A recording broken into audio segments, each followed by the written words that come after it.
to episode 19 of Gnome Sane Presents. Tonight, we try to run Keegandotexe 2.0. Let's see if we can do this without crashing, folks.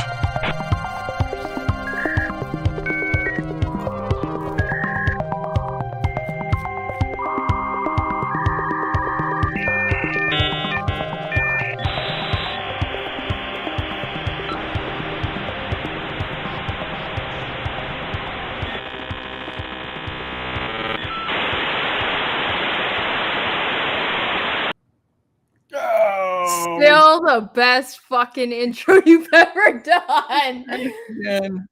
Oh my god, I'm back. You thought you saw the last of me, didn't you? No. I knew. I had. I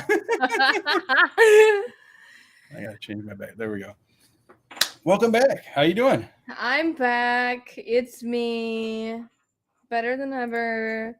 With new stories to tell and new accomplishments made since our last podcast. All right. So, for those of you that don't know, we had Keegandotexe on the podcast 3 weeks ago now. I think it was just under a month ago. Yeah. And we had a good conversation. It was a lot of cool stories and stuff. If you want to catch that, you'll have to go to the Gnome Sane Presents website or on the YouTube channel, and we'll get some links out there in a little while to see what all that's about. But we've got new stuff. So Keegan is a Twitch streamer, voice actor, guitar player, all around world renowned jack of all trades. Now we can now add TikTok streamer to that list because I'm signed under a TikTok. I'm signed under a TikTok agency now. So now I go live on TikTok 3 times a week. Okay. With an agency? Yeah. That's incredible. What does that entail, having an agency for TikTok? So basically, I go live on TikTok. It's a lot like having like the voice acting agency, except it's on TikTok, and the only thing is that something I have to fit in my schedule is going live at least 3 times a week. And I collaborate with other creators, and so I have a collaboration coming up next Tuesday, actually. I don't know if you guys have heard of the TikTok NPC streamer Skylarverse, but they do My Hero Academia cosplay on stream. And I became like really good friends with them recently, and we decided that we were going to do a battle of the voices next Tuesday. Uh-oh. Yeah, we're doing a battle of the voices next Tuesday. That sounds fun. What is that? Like, what do you do for a battle of the voices? So basically, battle of the voices, what we decided was basically for battle of the voices, the viewers choose which voices that we do. And so it depends on I don't want to say authenticity, but whoever sounds most like the voice gets a gift. And so like on TikTok you can gift people, and it's a lot like Twitch where you donate bits and stuff like that, but you're like donating not bits. But like, so like people can gift you like things of low value, things of high value, and it's kind of like bits on Twitch, but it's different because it's TikTok. And so like on TikTok, when you gift someone something, there'll be like a little image of that said gift, and then like who sent it to you, and you can send multiples of that same gift in real time multiple times. And I think the highest gift that I have ever been given, I believe, is a lion, and a lion is worth a couple $100. So Ooh. it's gonna be interesting because when I became friends with Skylarverse, like I didn't think that our friendship was gonna blossom enough to want to like create collaborate together. But we finally like made the decision because literally like Sky's impressions from like of like My Hero Academia characters are scary accurate. Like Okay. scary accurate. Like they sound just Yeah. like Deku from My Hero Academia. They sound just like Bakugo. It's weird. It's really weird. And for a while, like I know that I was just a viewer, but then I started gifting, and there was one time that I gifted like a high value item, and they reached out to me personally and thanked me for it. And ever since then, we've just kind of blossomed a friendship. And the thing that I do is when I get gifted on TikTok, when people send me gifts, I don't take any of the money. I take Okay. the gifts that people give me and I give to other creators. So whenever Oh, someone okay. gifts me something, I will go and give it to someone else because That's really cool. I don't need it. Like, Right. so like I will like so let's say someone gives me like 50 roses. Okay, like 50 roses is 1 coin each. So I will then take the coins and I will exchange them for my own coins. So I'll take the Okay. actual money and I'll exchange it for coins. And then I'll take Mhm. those gifts and go give it to other people because like I like to give back to communities. And I think if the Battle of the Voices, I think if it turns out well, like I really want to give back to other creators on TikTok, especially Yeah. the people that are like just starting out, have Right. never received a gift before. Like I'm all for making people's day. And ever since like I joined my agency, like they're also all about giving back to other communities and stuff like that. So I think I'm really excited because I'm really excited to see where. Can you not? I'm Mm. really excited to see where things go and, where this takes me because I want to take it to the next level and give back to other communities, donate to charities. Like, Mhm. because I'm huge into like donating to charities too. So like, I want to do a charity stream one day, but I'm not 100% sure if I want to do it on Twitch or if I want to do it on TikTok or both. Because like Right. I know that recently TikTok has recognized me as like an actual creator, and so now like I can stream from OBS over on TikTok too now. Sure. So I like haven't decided that if I want to make a full move to TikTok or balance between Mhm. Twitch and TikTok, but like right Yeah. now like I feel like I don't I'm not a money person. I don't I don't value money, I guess. I like to just give back to other people who I think are more, you know, like they deserve it more than I do. Okay. And, because I'm appreciative of everything I have. And Mhm. I like to give back to other people because I care and I want to show that I care and it's hard because like, growing up, I had a really, really tough childhood growing up. And so the way that I like to do things is to give back to other communities, give back to people.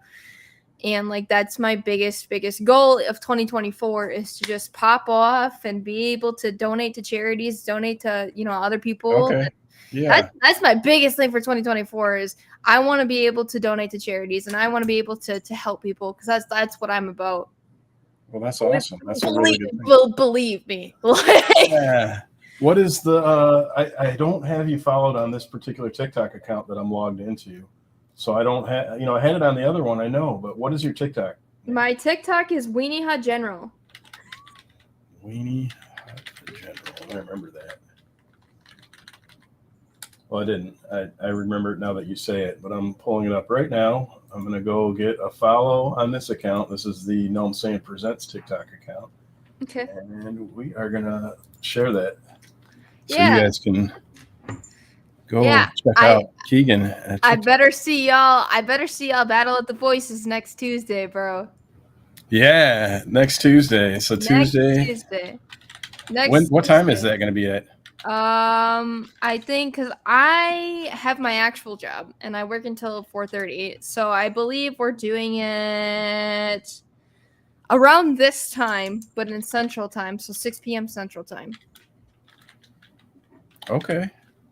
That's good. At evening time, a lot of people should be able to catch that. I'm kind of excited. Yeah, I'm super I'm going to excited. mark it on my calendar to take a look and see Tuesday. Yeah, I'm Um, super excited. It's like whenever like I think we just decided randomly that we were gonna do Battle of the Voices because mhm. because Skylar followed me on Instagram and like I had mentioned that I do voices and that I'm a voice actor and stuff like that, and I kind of brought up the idea and they were completely down for it, and I was like, hell yeah, like this will be like my first like big like collaboration on TikTok. Yeah. So like I'm super super excited, and I've always admired Skylar, so it's nice Hmm. to be able to do things with people that you care about, especially people that you've become really good friends with. Yeah, it sounds like a lot of fun too. Oh yeah, and and if everything turns out, I might make it a regular thing. Um, Right. it's because acting, voice acting, acting in general is just a big part of my life, and so I want to bring it to other platforms and get myself out there and have a good time. Right. And That's the most important part is having a good time, and it's the way you can practice your skills at voice acting and kind of test them in different areas, but also have fun with it too. yeah, It's really exactly. kind of a neat thing. Well, exactly. And like not only that, but like I still go through a lot of like extensive vocal training Right. because like you have to like find your ranges, Hmm. and so we have to like go through like weekly vocal training where we have to like almost overexert ourselves, like our voices, to see where it goes. Right. And so when I told you earlier that I was experiencing burnout, that was why. Yeah, I believe it. You got a lot going on, a lot on your plate, staying super busy. Oh Now, yeah. does Skylar practice vocals like you do, or is that So just something like off the side, good at type thing? like Skylar's more of a cosplayer. Okay. Um so like they do voices for fun, and Hmm. they go live on TikTok almost every single day. And I think like the biggest thing that I've learned from Skylar is before I started streaming on TikTok, I was actually bullied off the app. Right. um That's what you were saying last team, like just 3 weeks ago. You were saying that. yeah, I was bullied off the app. And like I was getting like threats, I was getting death threats, I was getting some really really screwed up stuff. And then when I started watching Skylar's live streams, and Skylar like will consistently remind me like that I can't pay attention to that, especially with the Right. profession that I'm going into. There's going Mhm. to be a lot of that. And Skylar has pretty much taught me that even though like there's gonna be people like that out there, that I can still do these things and I can still have fun. There's still gonna be people out there that love to see my content and want to see me and stuff like that. So when I finally just decided, like there was one day I was just like, okay, I'm gonna stream on TikTok, and then I did, and then I had a really really good time. And Mhm. then an agency definitely definitely is helping me out a lot because my manager comes into every single stream that I do and lets me know that I'm doing a really good job. Um and I think like a big thing is that the one thing that I always tell people is like don't allow people to take over your passion. Right. And that's when I told myself, I was like, I'm gonna stream on TikTok, and I'm not gonna let people bully me off the There app you this time, go. and I'm not gonna let people do that because I want to have fun and I want to have a good time. Yeah. Like And if you don't literally, feed into the bullies, they'll just get bored and leave eventually, or get bullied off of there by people that enjoy your content. Sometimes, I mean, and we then got like a not only mythic saying, that. "Who bullies people off TikTok?" That's some next level dummy right there. Oh yeah, definitely. TikTok is a lot less TikTok is a little bit more harsh Hmm. because because Oh Um, yeah, they'll be outright brutal on people, for a lot of oof, different things, like just like things you can't change about yourself too. Like it's really mean.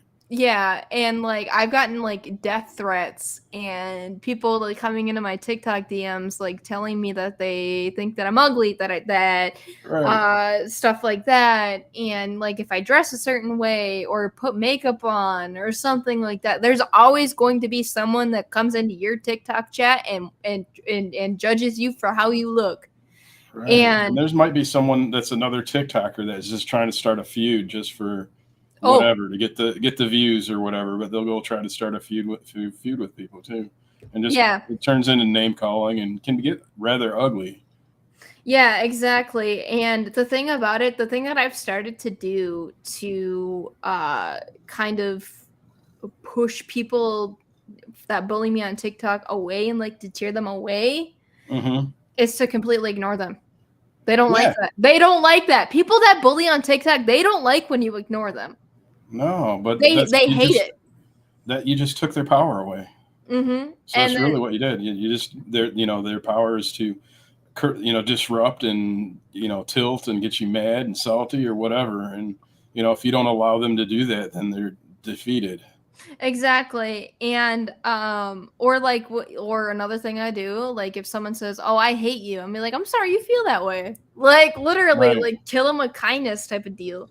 But Hmm. like I have TikTok mods who are also Skylar's mods, and Okay. their mods are my mods, and my mods are amazing people, and as soon as they as soon as they see that someone either is like disrespecting my pronouns or disrespecting me or anything or my community of people who do like to watch my content, they put an end to it like just like that, like Right. Right. and Message it's deleted, etc. message etc. Yeah. deleted, banned. And Yeah. like literally I'm just here to have fun. I'm just here to have a good time.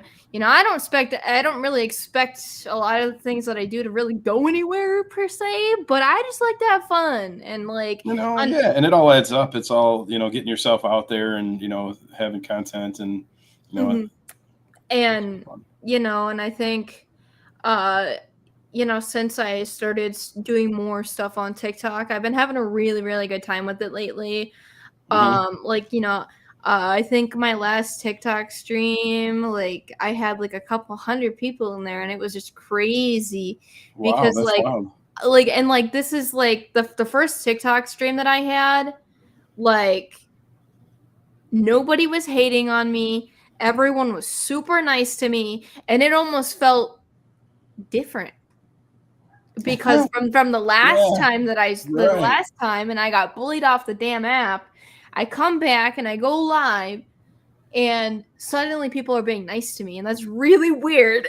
And I feel like in if you want to stream on TikTok, you have to do it at the time where it's peak people, Hmm. which is more towards like the afternoon to evening. Right. um and I feel like a lot like you also want to find your niche, like what do you want to do? You want to game? Right. You Like, want what do you do? Like, what do you do on TikTok?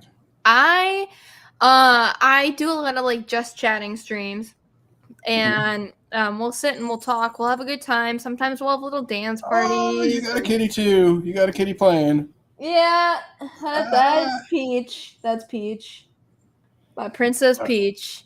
Being a little This is my menace. beanie. Fun fact, I have a cat named Kiki and her name is Bean. That's Yeah. great. We call her Beanie, we call her Beanbag. Yeah. She's got a nickname that I won't say on Yeah. Twitch. Yeah. But but like, and I think another thing too is like, um, you know, one thing that I've like taught myself is find your niche, find what people like on TikTok, and like, browse through other streams. And that's Yeah. what I do. I browse through other streams and um literally I think the biggest thing on TikTok right now is like the NPC AI type of deal that Hmm. people like when you gift them, they'll act like an AI or like an NPC. and react to the gift. And I've started doing that as a joke, and people think it's hilarious. But like that's one thing that my friend Skylar does, and it grabs people's attention because they think it's funny. And I started doing it as a joke, and I'm not expecting it to get anywhere, but it's a lot of fun. And I think the biggest thing that the biggest thing that when this first took off, when the whole AI NPC saga took off, like everyone was hating on it. But now, in my personal opinion, I think that they're just trying to have a good time.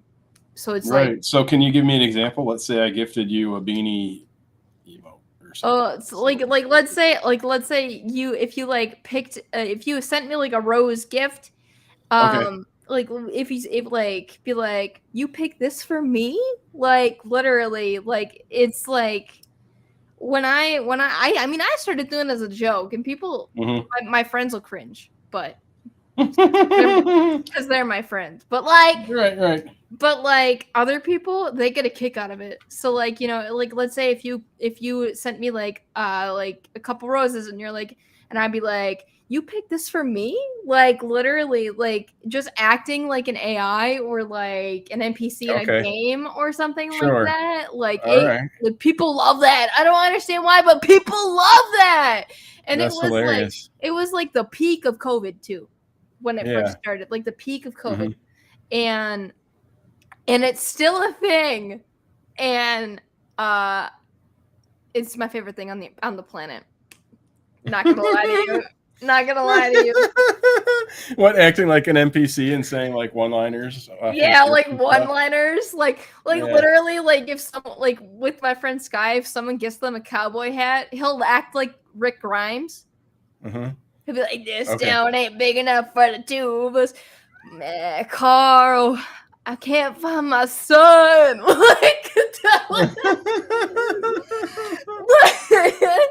Because like there's like a cowboy hat with a mustache that you can give people, and so when people gift that, he acts like Rick Grimes, and it's so funny. Like it's my favorite thing on the planet. Like I don't know why, but that is just my favorite. And like whenever I get the opportunity, I always gift them a cowboy hat just because I think it's funny. Hilarious. And like, I do the Grimes. I gotta hear it. Yeah, do Rick, where's my boy Rick? Like, or like if me and them are talking, I'll be like, "Oh, where's Bakugo?" And immediately they'll do the Bakugo voice, and they'll say like, "Hi" to me or something. And like they can switch voices quicker than me, and that says something. Oh, dang. They can switch faster than me, and that says something. And I always tell them, you should really, really look into doing voice acting, because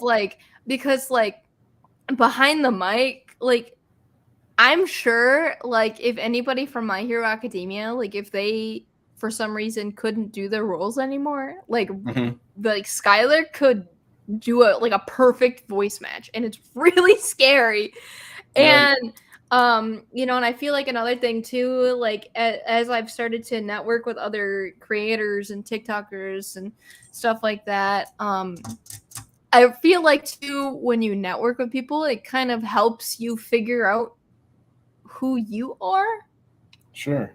Like, so I don't know if anybody knows this, but I identify as non-binary. My friend Sky is also non-binary. And so when I started watching their content, like they do like get ready with me's, and they style outfits and stuff like that.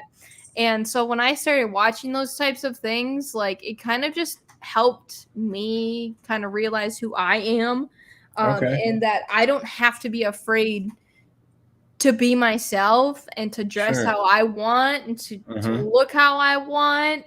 And I feel like that's a big part of it, is being able to find your circle, especially because in the streaming realm, there's gonna be people out there that are gonna be like, they're gonna think that they're like king shit, and like think that they're better than you.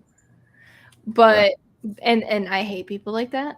I really do. I hate people Right. like that. You know, I everybody started at the bottom. Everybody had a little couple viewers here and there. yeah. There's no better than. Well, and it's like everyone has to start somewhere. And like literally when Yeah. I first started voice acting, I had Apple headphones and my phone. Right. And now I have like a whole PC that I can work with and still have my closet that I can use. And and I think another big thing is like I've networked with other voice actors. Like I just went to like a voice actors summit. Mm-hmm. And basically um basically I'm now participating in something called Voice Actors Against Cancer. Okay. And like that's a big thing where every now and then voice actors will do signings. And if you buy a print, like if you buy a print, the money that you use to purchase that print and have it signed goes to a foundation for cancer. And I recently joined that. I haven't been given the okay to announce any of my characters yet. But Okay. as soon as those drop, I'm also dropping because I did reach out to some artists to do art of my characters, for signings and stuff like that. Okay. So um, once I'm able to, you know, announce those types of things, I'm also going to be announcing my first Voice Actors Against Cancer signing. Okay. And I will be, signing autographs, and all the proceeds will go to cancer foundations. And I've been a huge like supporter of Voice Actors Against Cancer for a really, really long time. And to be able to now be one of those people that helps provide for those things, like, is just a crazy thing to me, Mm-hmm. because I never in a million years did I think that I was going to make it. Right. And so, now that I'm at that point, like, it's crazy. Like, So I've you're been going to be doing that in the near future. near Where do future. people go to find out about what you got going on? Like what's next and all these things that you have in the hiding that have to wait to be revealed and things like that. How do they learn about the new stuff? Do they go to your So, TikToks? Do I have you back every 3 weeks to be like, hey, this is what's new?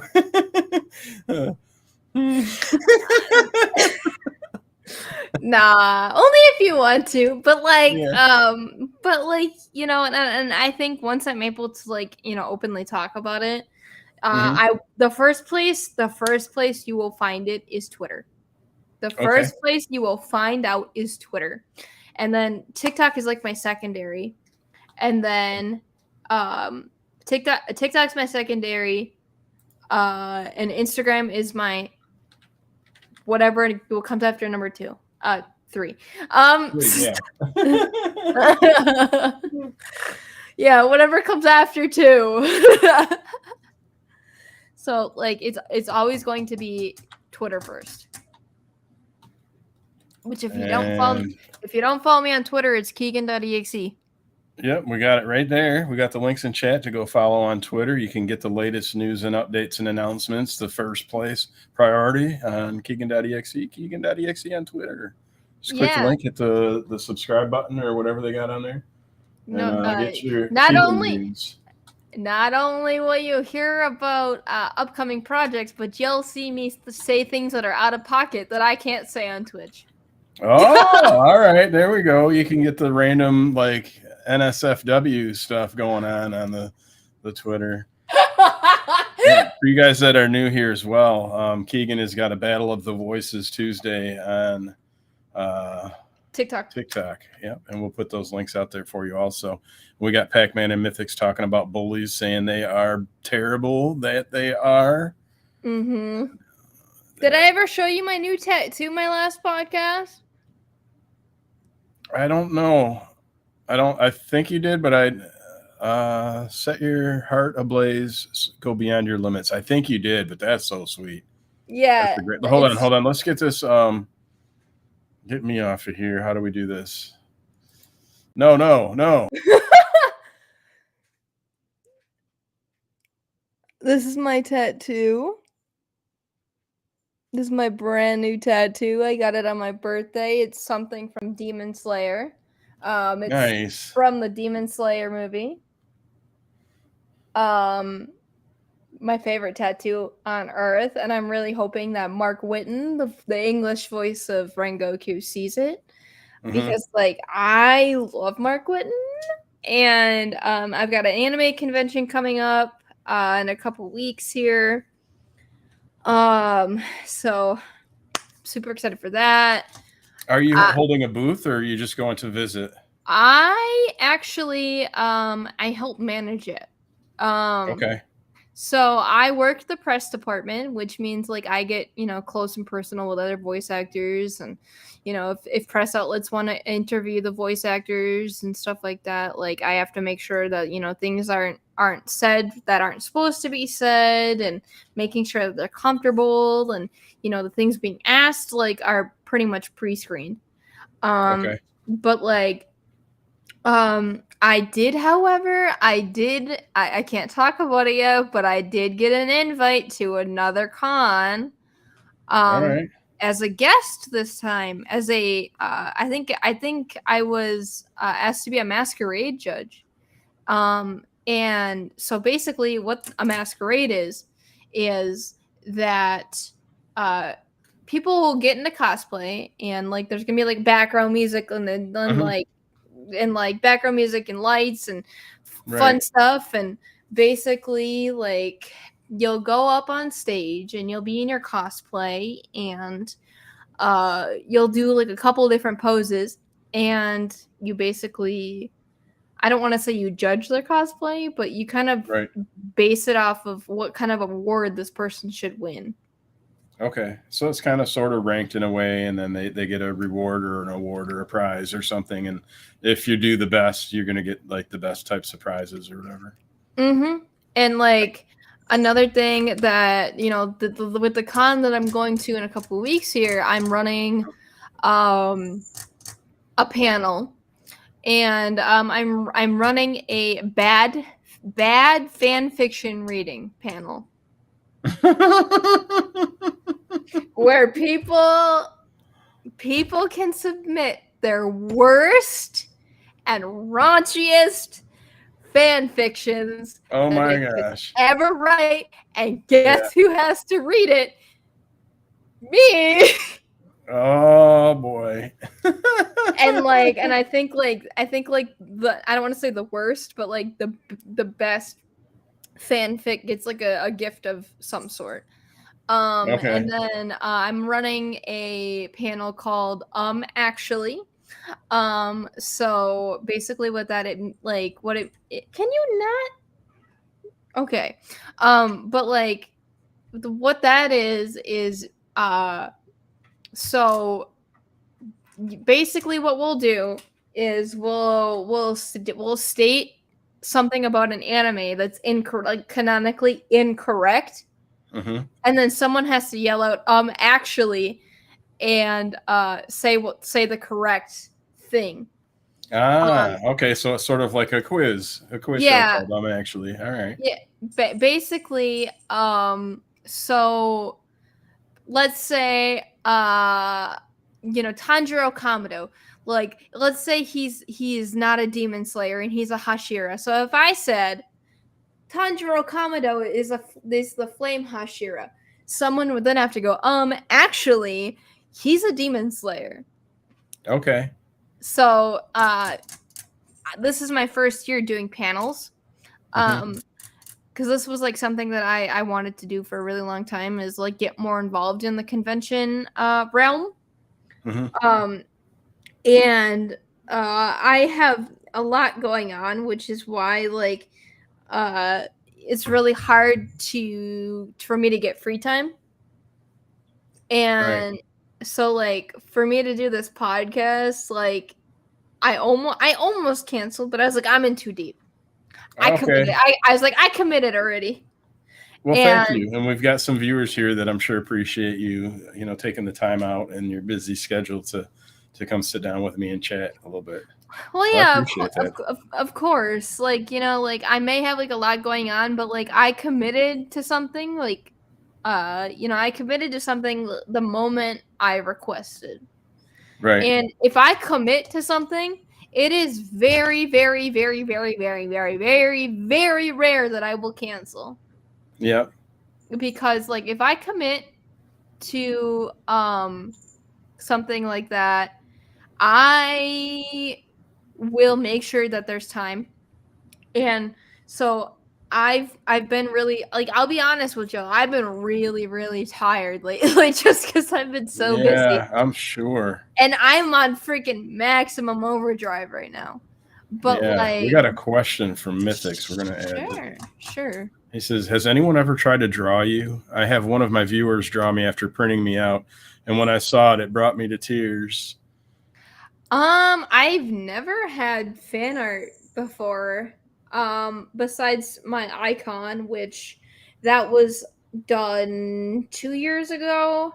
But ever since that day, I don't think that I have had anybody draw me. Mm-hmm. But I definitely want to commission something because big things are coming, and I can't. Is it the one that? Is it the one that I've got? The Yep. Might as both. That one. It's that. It's that one. That one. Okay. Yeah, it is that one. One of my good friends drew that. But like I have thought about, commissioning people to do some art for me just because, when I build my, I don't want to say my empire. I don't want to say that. I'm getting an empire. It's the Noman Empire all the way. I'm building an empire. I don't want to say I know what you mean. I know what you mean. But like, yeah, your community, your family, your digital guru group. I call my community, I call them my friends. I call them my besties. We are besties for the resties. And holy crap, we got a raid gnome. What? We got a raid gnome. This is my man. That's what's up. That is what is up. Let's go. We got a raid. Welcome, raiders. My name's Keegandotexe, and I'm being interviewed right now. Yeah, coming in on the Twitch side of things, we got Baked Bacon. Thank you for the shout out, Pac-Man, giving Bacon a shout out. He says, "Hey, cutie." I think he's talking to me. Oh, you bet he's talking to you, bro. You bet he's talking to you. DJ Dip in here. Thank you guys so much. We're doing Gnome Saying Presents podcast where we interview amateur content creators. We've got Keegan.exe 2.0. We had it here about 3 weeks ago. You guys can check it out on, I think it's exclamation podcast. I'll put links to the podcast in there later. But gnomesayingpresents.com or the YouTube Gnome Saying. You can see the past interviews on there. Thank you guys for popping in. I hope you guys are all having a wonderful night. If you guys have questions for Keegan, please feel free to post those in chat. We will get those addressed if they're appropriate and if time permits.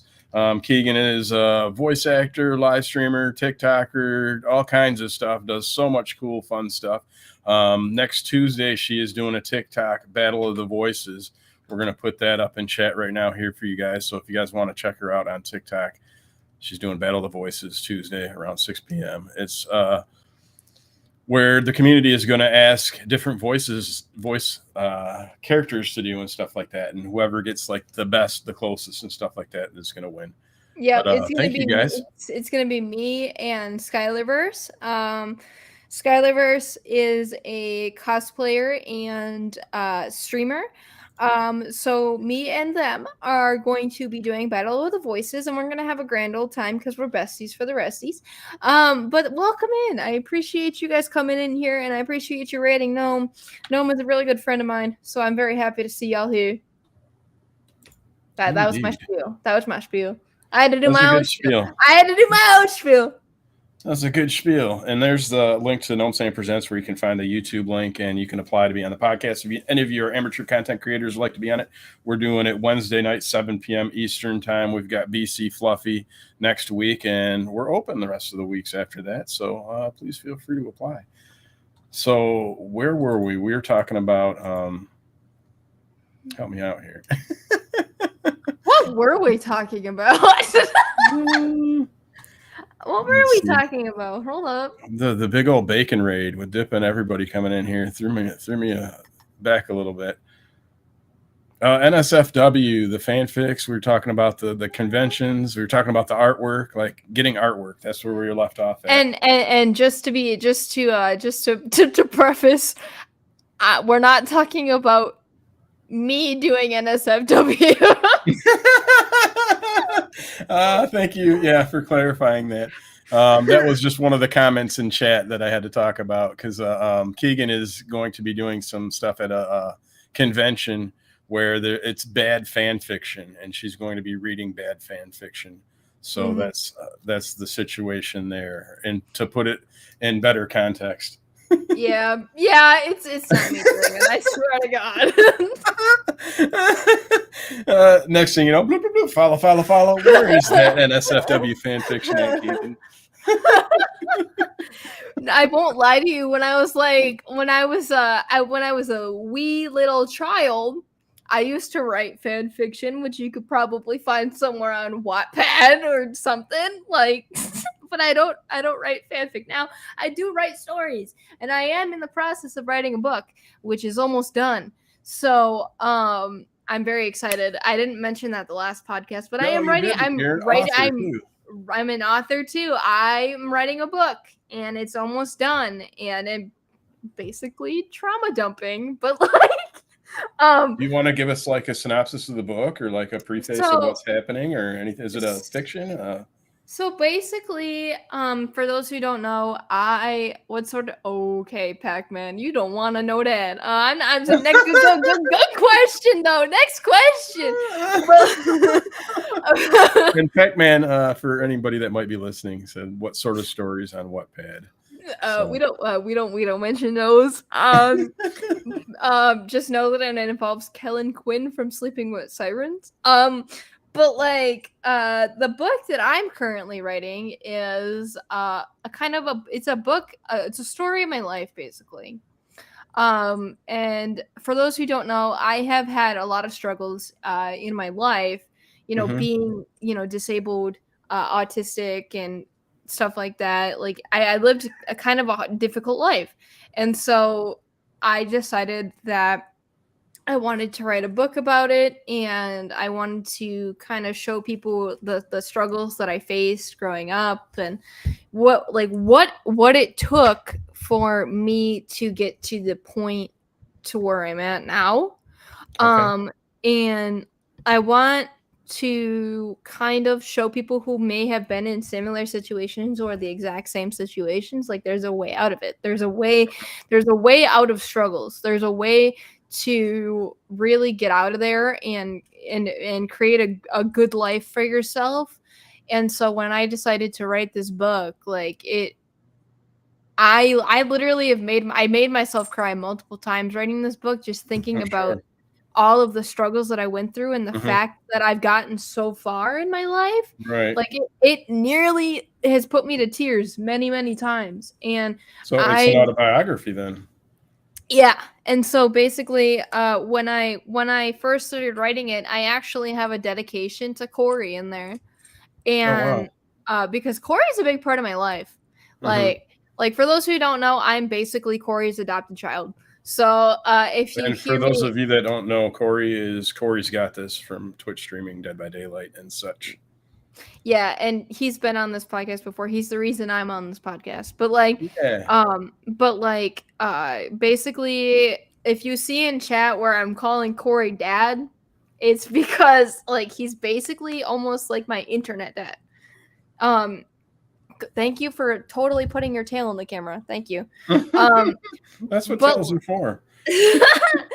But Corey is like a huge part of my life, and he always has been, and he always will be. And so I put a dedication to him, and I put a dedication to Flip Hates Cheese, which is another streamer.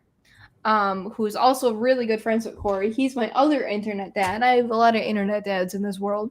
But The Fix says, I know he had big dad energy. Yeah, he does have Yeah, big dad energy. he does. But like you see how he acts on stream, but when it comes to needing a friend and needing someone to talk to, like Corey's there.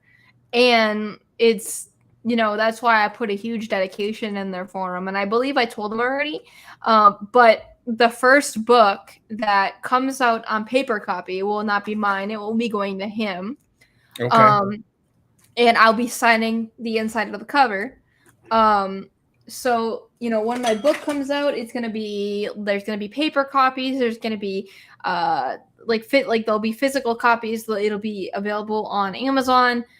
You can Right. go to Barnes and Noble and get it. Like it's going to be everywhere. And I Okay. do at some point I want to put it on Audible as an Mhm. audiobook because me growing up, I've always had a really hard time reading books, and so listening to books is a little bit easier for me. And I want to make sure that my book is accessible for everyone to read. Are you So gonna do the narration for that? Are you gonna do your own narration, or are you gonna hire someone else to do it? I'm gonna do it, and Okay. because I feel like someone else doing the story of my life is not That'd be kind of right. weird. Are you It's gonna not do? right. Yeah, yeah. Especially when with the career, the kind of career direction you're going in with voice acting and stuff like that. Not to put your voice on your own product would be kind of odd. Um, Yeah.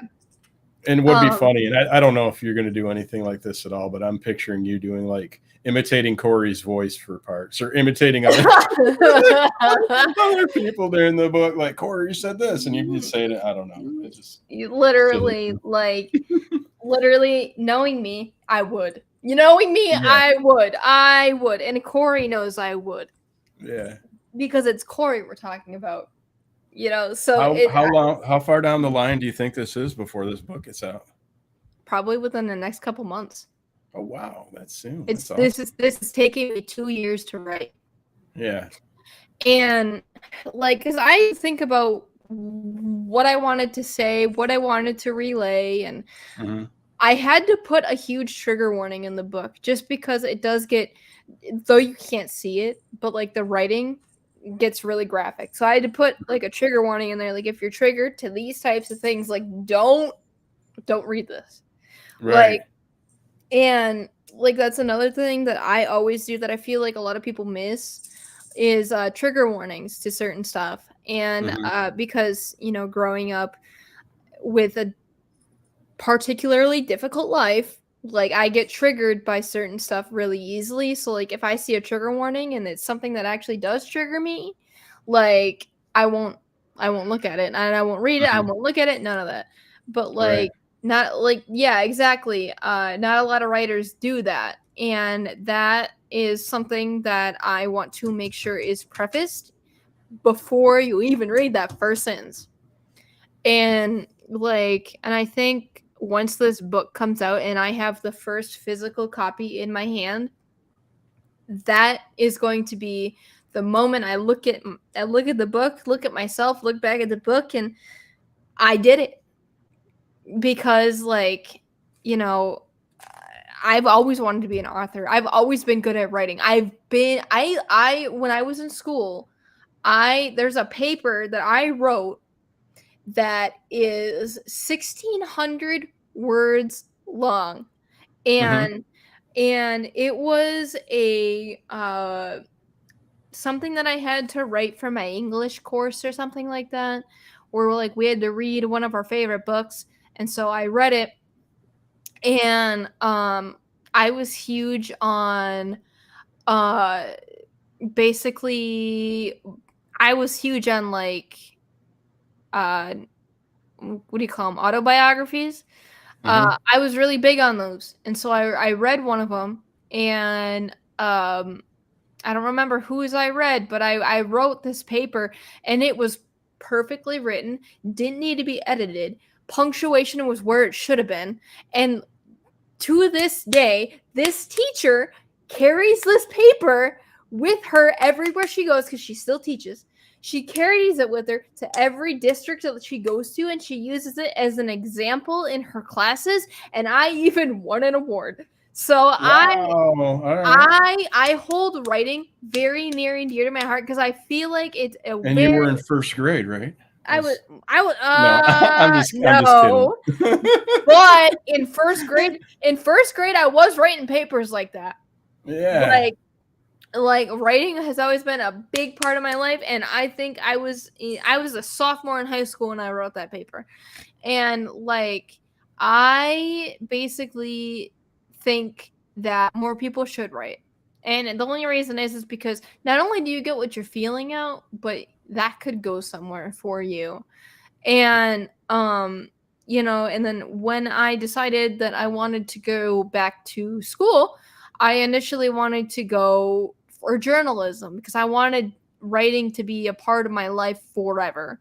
And obviously that never happened. And because college is expensive, and I went to college once already for 911 dispatch, couldn't do it because of how much exertion like that takes. Cause Right. because when I was doing training and I didn't even get through training. Like that's how bad it was. Like it's hard.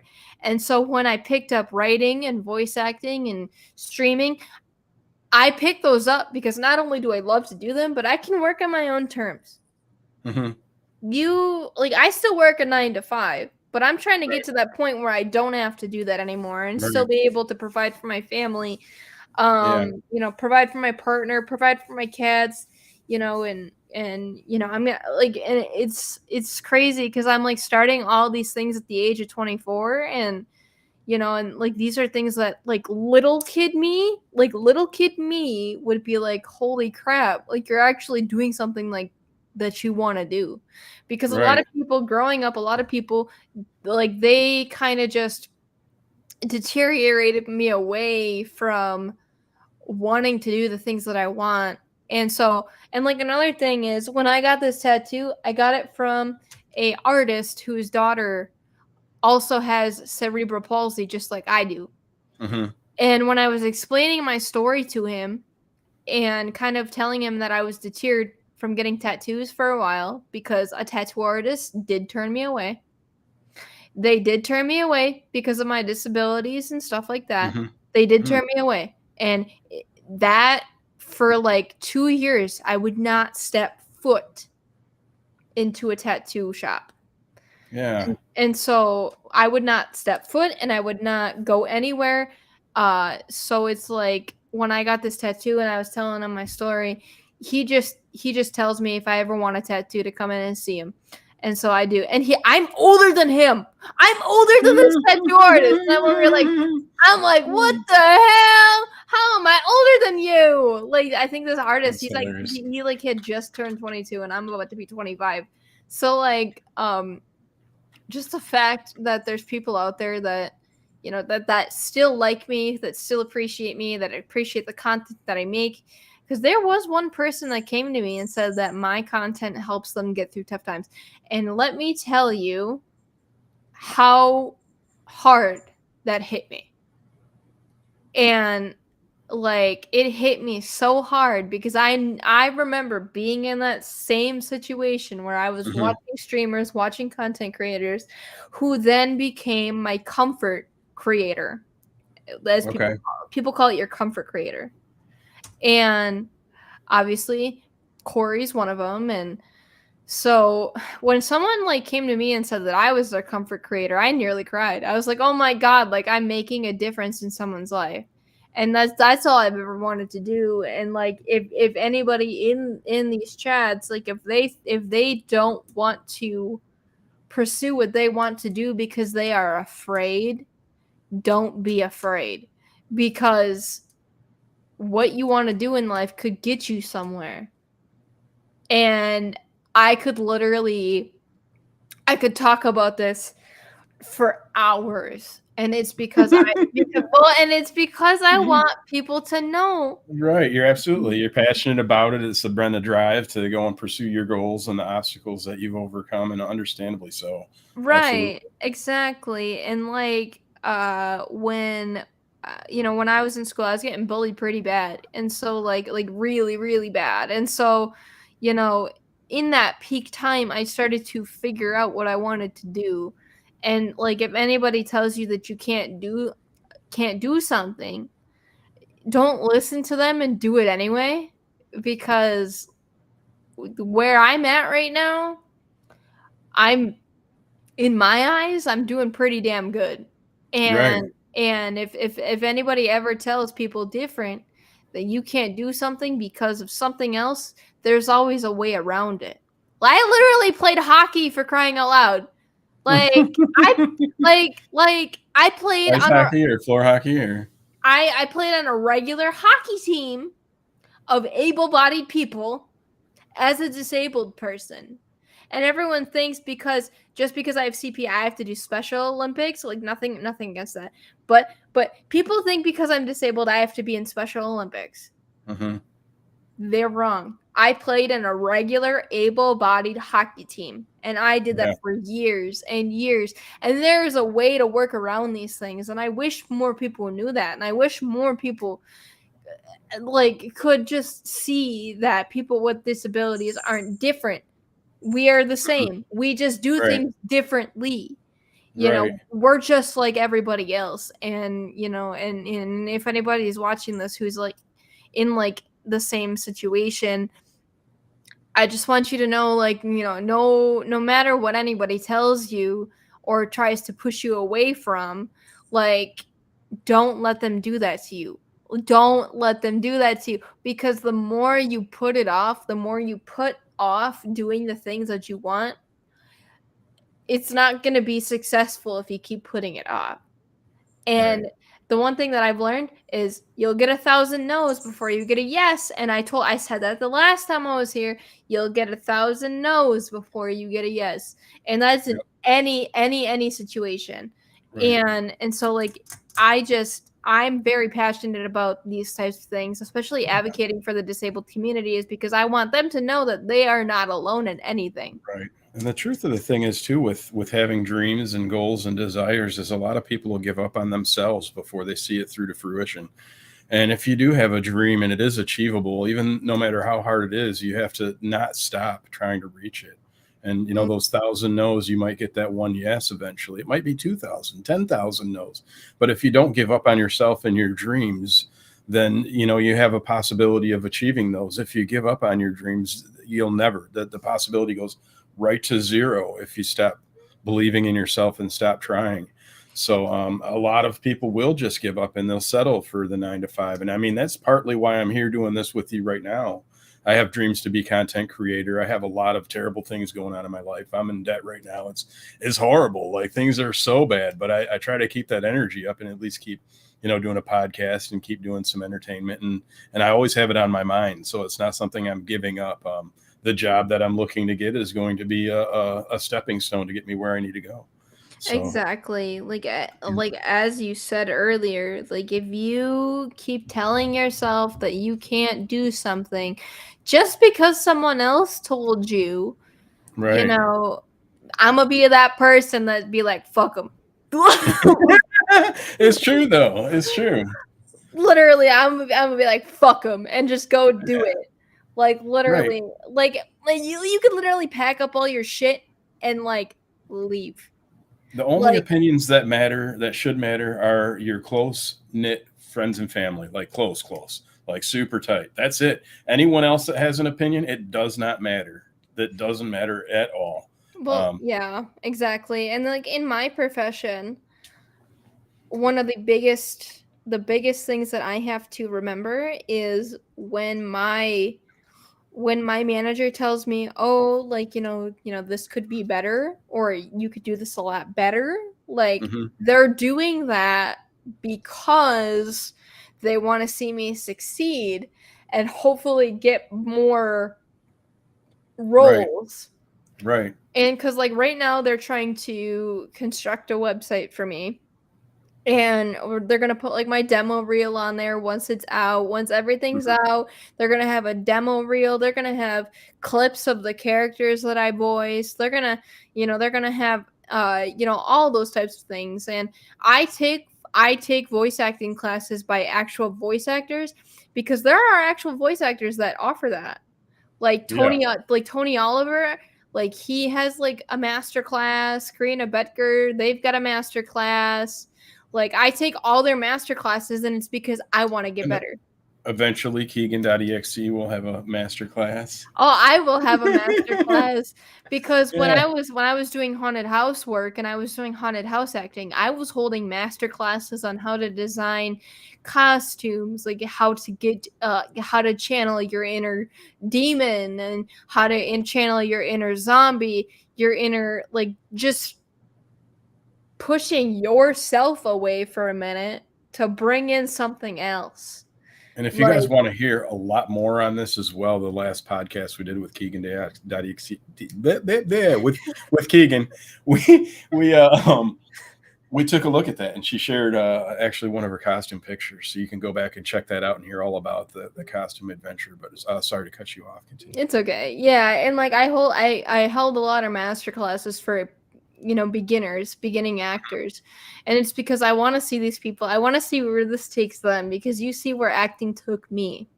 Right. And this like I want to know like is this something that they want to pursue for the rest of their life? Do they want to go on Broadway? Do they want to be in film? Do they want to be in a commercial? Like, like it's the little things that will take you where you want to go. And so when I first started voice acting, I set goals for myself and I said, this is what I want. This is what I'm going to strive for. Mm-hmm. And like on a daily basis, if I feel that I'm not doing good enough because of something that happened or because I was told no, my partner will consistently tell me.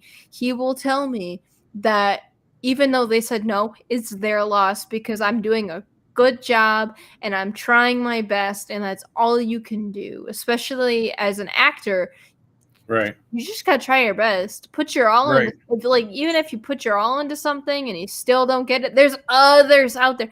If you saw, Right. if you saw how many auditions I do in a day in my audition pool, when I'm not working on the weekends, I'm knocking out 30 to 50 auditions a day. Mm-hmm.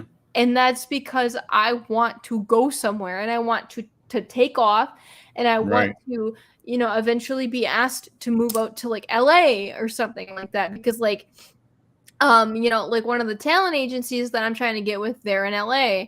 And so like if they tell me, oh, they want me to move to LA so I can pursue this, I'm going to do it because it's one of my goals is to be asked to move to LA by a talent agency to come work for them.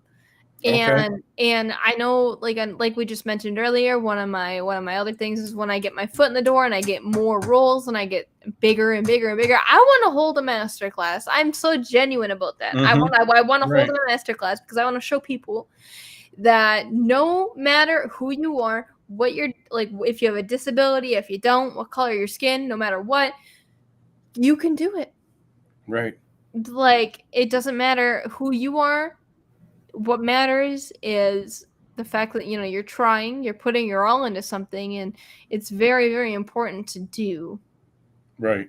And And if you continue to fail and not succeed, that you just continue trying and educate yourself and try to do what you do better, master your craft. Like you said, you're working still. I mean, you've gotten some jobs as voice acting, but you're still studying and training and learning and yeah, continuing working to get more work uh, to get known. And because yeah, like definitely. for me starting out, I had to do free projects. Like I Right. wasn't with a union or anything like that.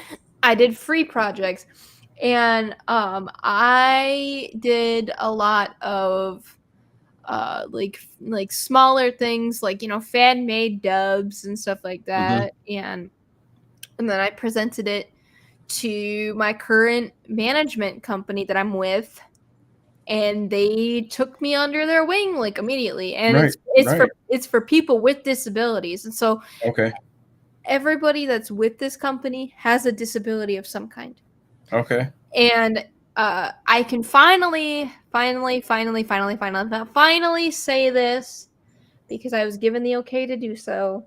Okay. I was asked to walk the New York Fashion Week of 2024. What? That's Yes, awesome. Are you doing it? Are you gonna go there? I'm doing it, and they they are representing a couple different people, including me. Hmm. So I will be going to New York for the first time, That's so and cool. it's really scary because they asked me, do you want to wear a dress or do you want to wear like a suit? And I was like, well, I'll let you know when we get closer to, because I obviously, as a non-binary person, I don't really identify with male or female. I'm kind of just there. I'm kind of here in my bubble, minding Okay. my own business. Yeah. And so, like, when they asked me that question, I was like, I don't know, but like all I told them is I wanted burgundy red, like a wine red, kind of Hmm. like burgundy or like wine Okay. red with sequins. And so that's Okay. what I told them that I wanted. I was like, I want something with sequins all over it. Yeah. And I've gotten more into doing like modeling and stuff like that. Like I've branched out, and because for a while I was only doing voice acting because I was too scared to do anything else.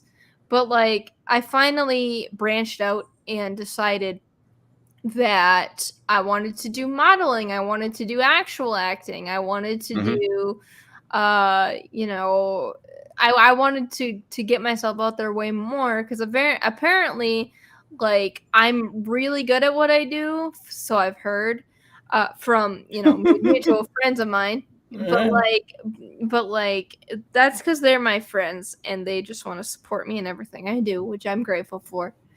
But like I think that when I was asked if I wanted to walk New York Fashion Week, I at first I didn't know what to say because I was like, why? Hmm.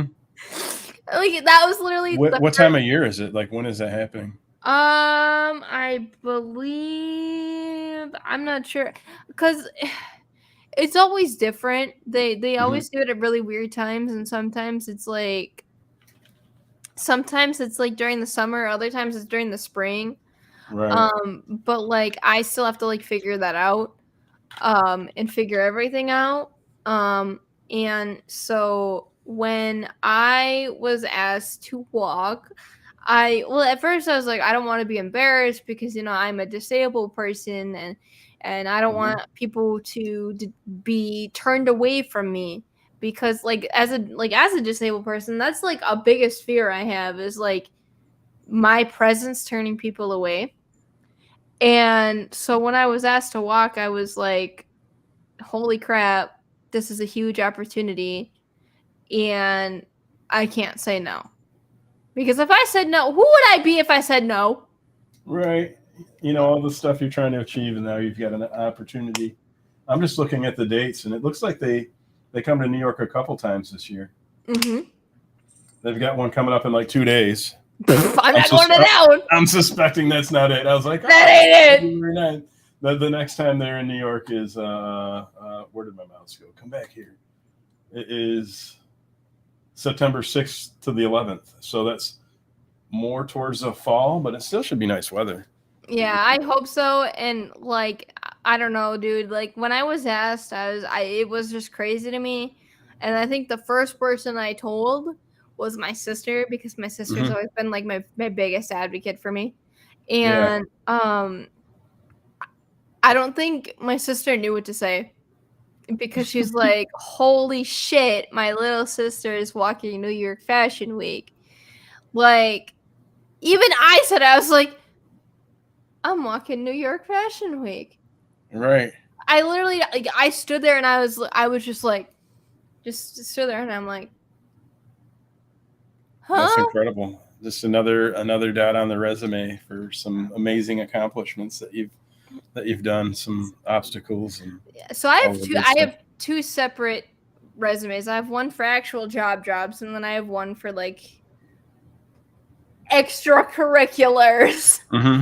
But like I think the biggest thing for me is no matter what you do in life, just chase your dreams and no matter how long it takes you, you'll get there. And like I've been talking to my dad recently, just because like my uncle's band has kind of taken off a little bit. Mm-hmm. Um, I've been talking to my dad. Well, we talked recently because ever since Toby Keith, but like Mm-hmm. Toby Keith was our go-to growing up. But like Okay. so that's what I initially called him for, and then I told my dad I was walking New York Fashion Week, and he's like, "What?" Like, and he's like, "My daughter is walking New York Fashion Week." I said, "Yeah," and it was just crazy. It was crazy because and it's like I'm hoping that you know they're not paying for my airfare, because they can't. Um, Okay. so I have to. So Ah. I have to save up to pay for my airfare, and so that's gonna be interesting. Um, my voice is like dying right now because I've been Yeah. talking all day. But like, Mhm. but like, I think my biggest thing is not every like even if you make it into a production, not every place is gonna pay for your airfare. Like that's the one thing I had to learn really quickly is I've had to pay for a couple flights. Um, and it's only like the big management companies will pay for your airfare, but Okay. but the one that I'm with isn't considered big.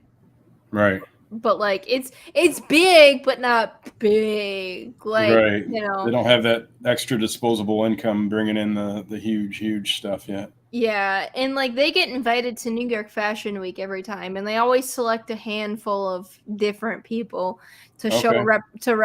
show representation because I think Hmm. that's the big thing that they're about is representation and Right. representing the disabled community and showing people that disabilities come in all shapes and sizes, all Hmm. colors, all genders.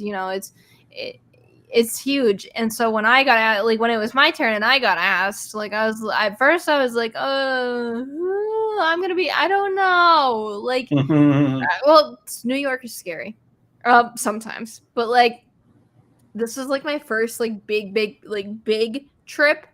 Yeah. So my last trip I went on was to North Carolina, and I flew by myself, and it was like the scariest experience of my life. Yeah. But Was it like flying? Was it like your first time flying, or just being by yourself and flying? being by myself and flying. I'm doing it Mhm. again in April because I'm going to Mhm. Colorado to visit a friend. But like, I think like I have a fear that like, how do I put this? Um, I I have like a paranoia type of deal where I'm just afraid something bad is going to happen like 25/8. It's 24/7 is 25/8.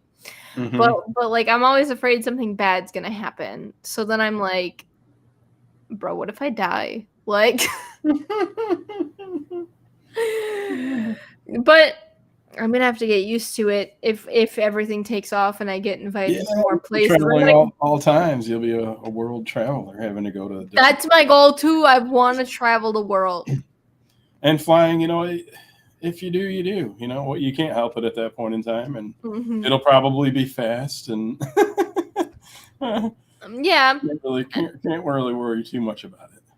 Well, and I feel like my dad told me that flying is the safest way to fly. The safest way to fly. Safest way to travel. Right. And my dad constantly has to tell me that everything's going to be fine. You're going Yeah. to get from point A to point B and everything's going to be okay. The scariest part is when you hit turbulence, and especially if Oh, it's like a little plane. You're like, whoa, yeah, yeah. are the wings gonna fall off? You're like, I no. I think Oh. the scariest part for me is going up in the air because it's like as soon as you go up in the air, like that air pressure, like Yeah, you can feel it. Like yeah, you yeah, can feel that pressure, and 100%. Yeah. you can just feel yourself going up in the air. And that's like the scariest part is like once you're like fully up in the air, I'm like, bro, like what if it like blows up or something? Like but it's like one of the safest ways to travel is flying. So, that's why I genuinely like flying too. I So do too. I like to sit by the window and look outside and see stuff really tiny down below. or like when I would fly, I would watch the little TVs and watch movies and Yep. If you don't have anything to look at, if there's clouds or you're too high up. yep. Yep. I Just flew into did, Vegas. That was two airports that I flew into that were really cool. Vegas at night. So you could see all the lights, and it's just a desert. So there's like nothing. I And then heard there's just one area with the city of all the lights. It was so cool. And I heard that when you're in the Vegas airport, it's like a casino in there. it is. It is. And they had a certain section of the casino for smokers that they had, and it was all glassed in. So it was almost like I don't know. It felt like a Vegas smokers zoo. Like, hey, look, it's the smokers, and they're all inside this glass thing in the center. Hey, look, it's the smokers. Bro, wait a minute. Could you imagine just hot boxing that freaking glass box, bro? Oh yeah, they probably had really good ventilation and stuff in there, but it's hilarious. But like, if you could hot box it, like I would open the door, and next thing you know, it'd be like a smoke, like yeah, like a fog machine or whatever. fog It's machine, like right? where like you Open open it the up. door, and then next thing you know, just whoosh. That was a long time ago. I don't. They probably don't even have that inside anymore. This was probably like 15 years ago, at least 15 or 20. It's been a while, so it's probably different. They probably don't even allow smoking inside at all. But it was pretty funny. It's comical. Yeah, I said like, and like I think another thing too is like I wanted to like keep acting like a big part of me, and so I've been waiting for like casting calls for Disney, not to be like a character performer, but just like as a cast member. Because cast members are kind of like actors too. Because right, yeah. Well, it's because like Walt You have Disney, a role like, to do. you have a role to do, and and it's like cast member. When you see a cast member at Disney, like they're happy like all the time, and it's kind of weird. But like, They're paid really well to be happy. Yeah, they're paid really well to be happy, and now just recently they made it so that like cast members can like show off their tattoos and stuff like that. Okay. And I think the one thing that I'm waiting for, the one thing that I'm waiting for is when they announce like auditions to work on Jungle Cruise. Because on Jungle Cruise, like they give tours, but they also tell jokes, and I am really good at jokes. And I was like, this is what I want right here, is to work on Jungle Cruise. And it's been like a childhood dream of mine to work at Disney too. I know it's like it's not like the most lavish thing in the world, but like it's something that I want, and it's something that I like, that I appreciate. And have you applied? I have applied a few times, but I haven't heard anything back. But the School of Arts that I'm trying to get into works with the Disney College program. Okay. So if I'm going to school, I can apply for the Disney College program, and I can work at Disney while I'm in college as a cast member. Oh, nice. And it kind of that'd be fun. Yeah. And like when I first heard about that, it was thanks to TikTok, because I follow a couple cast members on TikTok. Like it's crazy because you will literally stay in the Disney parks, like your room and board and everything is in the parks. Right, you pretty much live there, and all the food and everything. The whole shot. You've got the whole thing. Yeah, and it's like I've always been like a big person with stand-up comedy.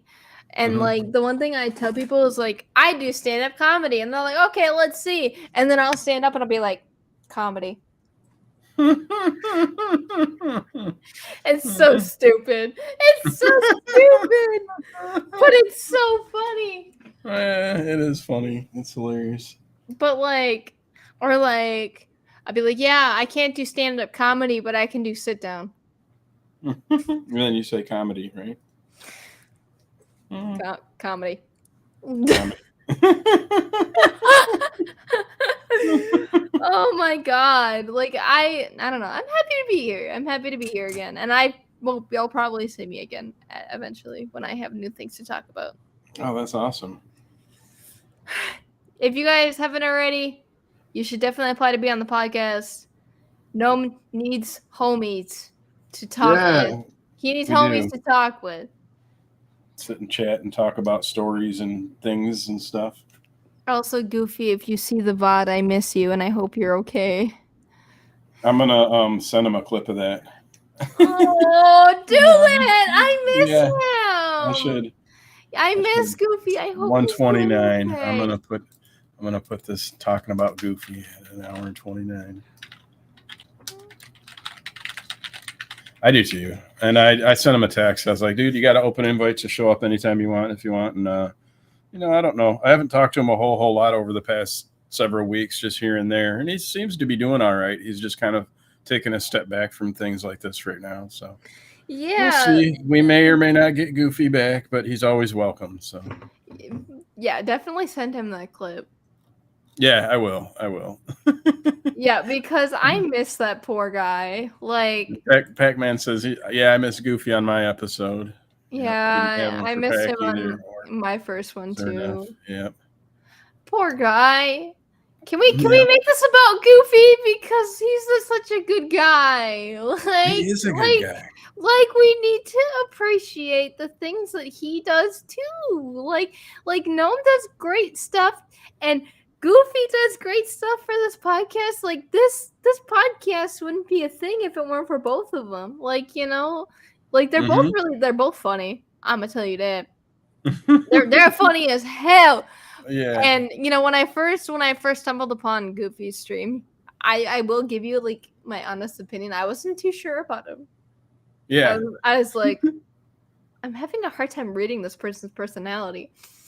But like when I started like showing up more and then I watched him on Corey's podcast, like it kind of gave me a little bit of a glimpse of who he is as a person. Cause like, the first stream that I watched him, he didn't have a face cam on, so I didn't know what to expect. Oh, okay. Was it one of his like Twitch streams or was it it was it was a Twitch stream playing Rocket League, I think. Okay. Yeah.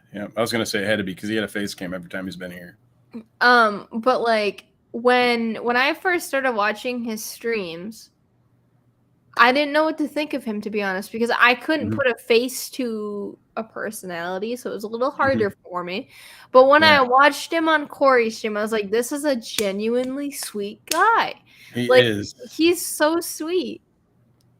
Yep. I met him through like friends of friends in Discord. I met so many people locally through Discord and the communities there that I've not met in real life, So I known Goofy for a few years before we even actually met in person.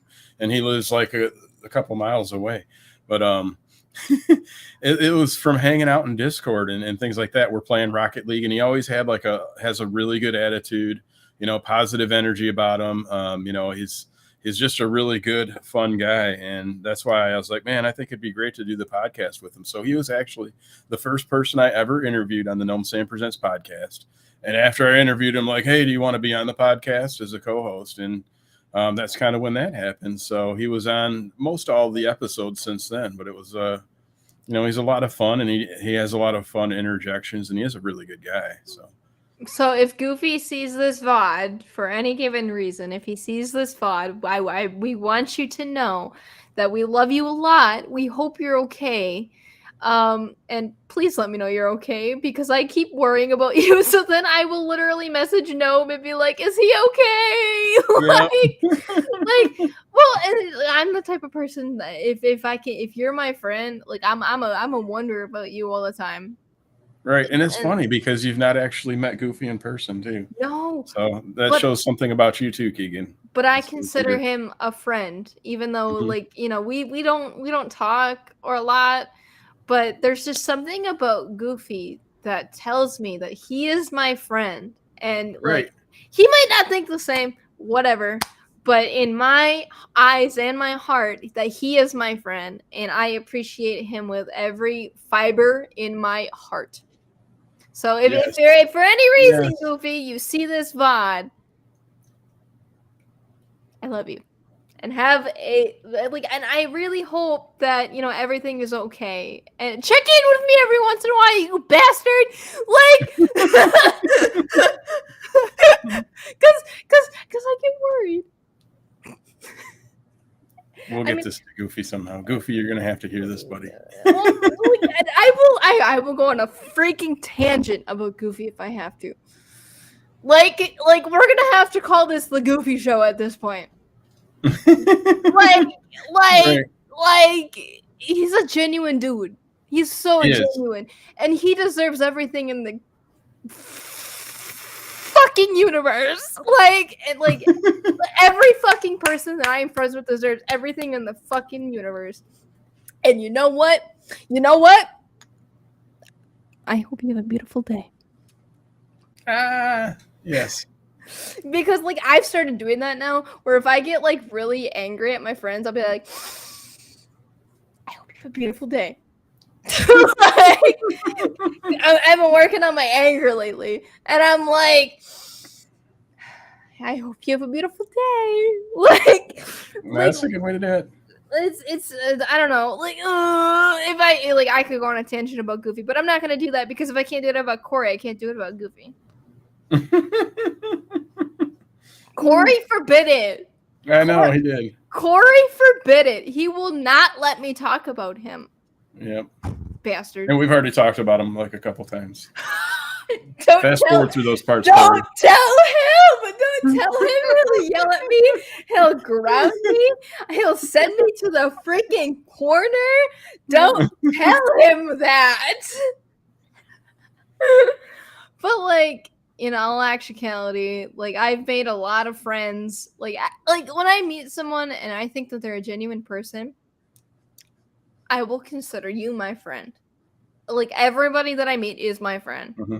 And obviously I've got boundaries, as you should. Right. But like every person I meet is my friend and I care. Even if I don't talk to you, like, if I see someone in a Discord server and they're having a really hard time, I will literally reach out and be like, "Hey, are you okay? Like, are you doing okay?" Like, because I genuinely worry for other people's well-being. But like, just know, especially Goofy, if you're seeing this shit right here, if anybody needs someone to talk to or reach out to or vent to or anything, my DMs are always open. Just don't be weird with me. But like my DMs are always open and I'm always here to talk. And I've even I've vented to Gnome a few times just because like I just needed someone to talk to. And it's like I know what it's like to need someone to talk to. And I want to be that person who you can go to when times get hard. And I'll basically be your therapist. Free therapy. Free therapy. Like, give it up for free Free therapy. therapy from the chaos lady. Yeah, the best therapy. free therapy. But like literally, like another thing though too is like the one thing that people I don't think have learned about me is that I will be blunt with you. If I think something that you're doing isn't ideal, like I will be upfront and honest with you on how I feel about it. And like it's crazy to That type of thing is important. yeah, it's Honestly, yeah. is 100% important because if you're blowing smoke, it doesn't do anybody any good. Exactly. And I've literally told Gnome some really personal shit about me, and it's because I needed someone to talk to and he was there when I needed someone to talk to. So it's like it's really important to build those connections. We got a question from Pac-Man, but before, just something that you said a little bit ago about everyone being your friend. And I don't know if we'll go on to this topic or not, but I know you had mentioned that you were on a reservation, possibly native. I don't know if you have any of that in your ancestry, but one of the things that prior to the European invasion, basically to the of North America, the Native American people, a lot of them looked at other people, no matter what where you were from, as family, as related, like that everyone's their relative, like that's your brother. Like if you met the person, then they're now your relative. And that's something that kind of, you said, I've met you, you're my friend now. It kind of made me hit on that point. And it's a good outlook, a good way to have it.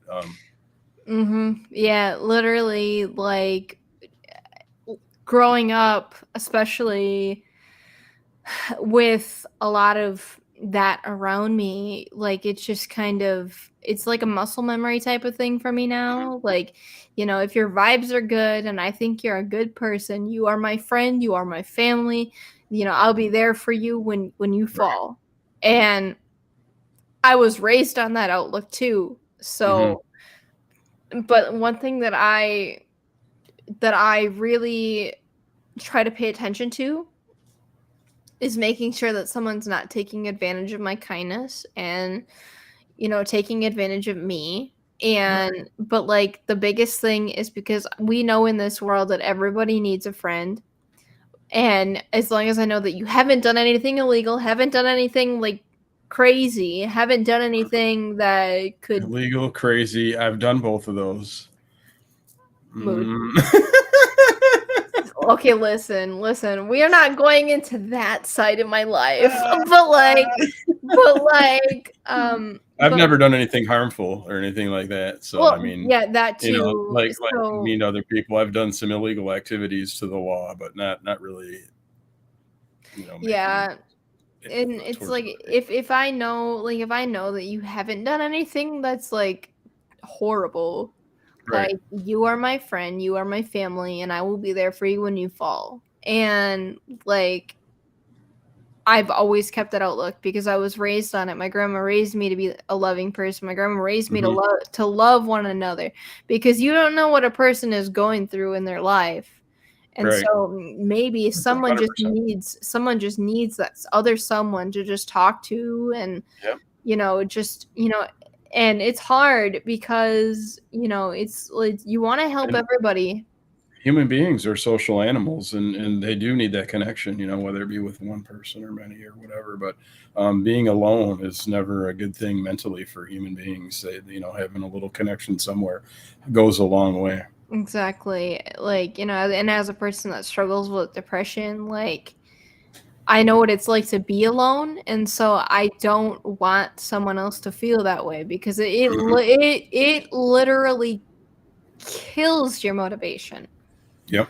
And so like I'll have like my personal stuff where I'll post my feelings and as if it's like my journal. And Hmm. cuz like the other day like I was just really upset and my friend Skylar, the one who I was talking about earlier, literally just shot me a random DM and asked me if I was okay. And Yeah. and I hold that really close to my heart because I do that to people too. Right. And it's always good to know that someone is there for you Yep. even if you don't talk on a consistent basis. Like I have friends who I don't talk to for like months and months and months at a time, but if we see that one of us is falling, we will pick each other up. That's awesome. We'll get to this question from Pac-Man. He says, "What's Keegan's favorite thing to do IRL? That's not work. That's more like a hobby thing." Oh shit, play Fortnite. Fortnite. Literally I play Fortnite. I will sit and I'll play Fortnite. I'll squat up with my friends and we'll have a good time. And Um, like the Fortnite's like my main game. Like every time Gnome comes into my stream, I'm not playing anything else but Fortnite. Right. I've only seen you really streaming Fortnite on Twitch. And soon it's gonna be Fortnite on TikTok.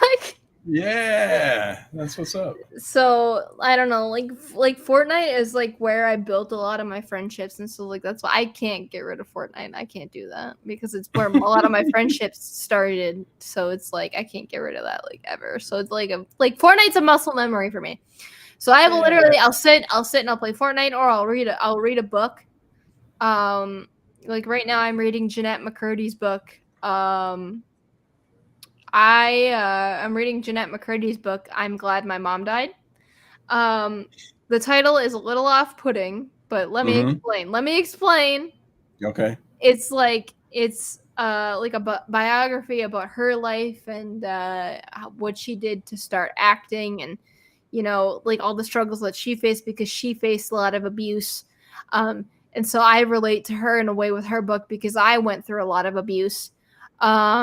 So like I don't know, like this book is like my favorite thing on the planet. Um and like if I'm not sorry. Next to the impersonations of NPCs and stuff, right? Right. The book, the NPC impersonations, and then the book. Right. Yeah, and then the Yeah, book. and then the book. Okay. But like and I think like this book inspired my inspired more detail into my own book, and I'm really excited because I'm like really close to publishing that. And obviously I'm going to give free copies to my friends because Mm-hmm. that's who I am. And and like I want to be that positive person for people who are struggling. And I just want to let you guys know that my wife Maddie Daddy is in the house, so everyone else get out. But like but like well, Daddy, what's going on? that Vacate the premises. that Maddie Daddy's here. Maddie Daddy's here, my wife is here, everyone get out. No, just kidding. I'm kidding. That is a joke. Please don't leave me. But but I think when I started writing my own book, I literally I have stories of how I met my online friends in that book, and one of them is Corey. I have the story of how I met Corey, which rhymes, by the way. Okay. But I have the story of how I met Corey in that book, and a lot of Is it a things. Dr. Seuss story? Do you Uh, rhyme the whole thing? That would be phenomenal if you did. oh my The god, story of how I met Corey. the story of how I met Corey. Oh One my day god. I had an elbow itch and I logged into Twitch. And then, son of a bitch, there was this guy shaking his belly. It wasn't. No, I don't know. I'm gonna stop there. Throwing his ass in a circle. No, no, there I also in the book there is there's things that I've never told Corey ever in that book. Mm-hmm. And the only way he's gonna find out is if he reads it. So I'll know that if he's a bookworm when he finds out what's in the book. That's awesome. You'll find out if No. he actually read it. You'll get him on a like, I hey, did mean, you read the book? He's like, yeah. Oh yeah. Well, what about this? well, did you read what I put about you in the book? Like, Right. but so far I have let's see, I have 37 chapters done out of 50. Okay. And it basically kind of goes through each milestone Mm-hmm. as my life continues. There may be a sequel, who knows? But Oh, there'll have to be a sequel. You're there'll young. have to be a You got a lot sequel. of years. There'll be a sequel another 24 years down the road. Yeah, another 24 years down the road, there's gonna be a whole part 2. But Right. but Keegan.exe 2.0. it's Keegan.exe 2.0. Put it like as Keegan.exe 2.0. The saga continues. Right. But I've met a lot of people on Twitch, such as Maddie Daddy. She is like my go-to person. She's like, okay, so I don't know if you know what this is, but Maddie is like my yellow. And what that means, your yellow person is someone who makes you smile when you're having a really bad time. Like your sunshine. Yeah, they're like your sunshine. So Maddie is my yellow. Well, you all are my yellow. Like, you all make me very happy. And if I ever tell you you are my yellow, it means that you make me happy. And Maddie says, I'm about to cry. oh my OMG. god. Oh my god. Don't do that. Then I'll cry. And then we'll have a whole crying session. And then we'll be And then yellow. I'll cry. And then we'll be yellow together. and then Gnome will cry. And it'll be a whole therapy session. Yeah. And then we'll all go to therapy. But like, which is Keegan therapy. It's awesome. It's the best therapy ever. Which is Keegan therapy. But like, yeah, like everyone in this room who has supported me for as long as I could remember is my yellow person. And awesome. like, and if anybody ever feels alone, like, just imagine yourself, like, who is your yellow? Like, you have to think about, like, who is your yellow? Who is the person that makes you happy? And when I started preaching like more positivity, I always tell people, find your yellow person, find the person that makes you happy no matter what. And if you need them, tell them that. Like, literally, like, like, I will often tell people, like, if I'm really depressed, I'll be like, I need to talk to someone, and I need to talk to someone that makes me happy. And so it's like, I've gone through a whirlwind of issues with Maddie, and Maddie will just sit there and listen to me. And it's like, and then like a lot of people, like, they want to be heard, and so it's like, it's very important to listen and to offer support, but also offer suggestions depending on the situation. And I think Maddie has really helped me with that. I can now say that because she's here. She is included in my book. Corey's included in my book. Yeah. Quite a few people are included in my book, even if they've got like little tiny paragraphs. But if I could put everything that I love about my friends in this book, like it would be You'd have a whole other book. I'd have a whole other fucking book. Like, like, and it's like I feel like my friends deserve to be recognized. Because literally one of the chapters where I talk about all my friends is literally just titled My Yellow. And like, I just tell myself, these are my yellow people that make me happy. They're like your sunshine. Yellow is a happy color. So when you imagine someone, you want to imagine the color yellow. And like you are like my sunflower. Like you're my sunflower. Warmth, whatever. You make me feel happy and warm, and and it's, and like, people always take it out of context when I say that, and they turn it into racism. And then I'm just like, well, I'm gonna walk away from that for a minute. Right, that's their problem, not yours at that point in time. I'm gonna walk away from that for a minute. I'm gonna let that settle. Yeah. But like, when you hear like how it actually is, like, my yellow is the people that make me the happiest person I could ever be. And like, if you ever feel that you have nobody and you feel alone, like, I want people to know that you have somebody, and that somebody is sitting right here talking to you. Oh my god, Kitty! This is my yellow. Oh, she says not right now. Not right now. She's helped me a lot. She's such a good kitty. And she's super duper wanting wet food. Oh my god. So this is a question from Pack I was going to get to before, but we got onto another yellow in the book and things like that. 2 questions that he had, so we'll get them both in like one. He said, it's back onto Fortnite. He says, what season and chapter did you start? I don't even know. And was curious, when Keegan started Fortnite, did you play with new people, or JC is all? I don't know. I think it means just curious. Oh, okay. Just curious is all. Yeah. Okay. Yeah. But yeah, I am always open to playing with new people, and definitely I love playing with new people. I have my typical squads that I squad up with like all the time, but Mhm. I'm 100% open to playing with new people. I even told Noma that I was going to teach him how to play.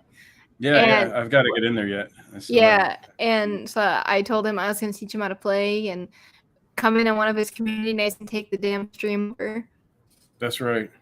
And that will be a time where you have to disclose on your stream that it is for mature people only. Oh, absolutely. Yeah. Yeah. All of my stuff is labeled that way anyway, just in case. So people are free to say or do what they want, you know?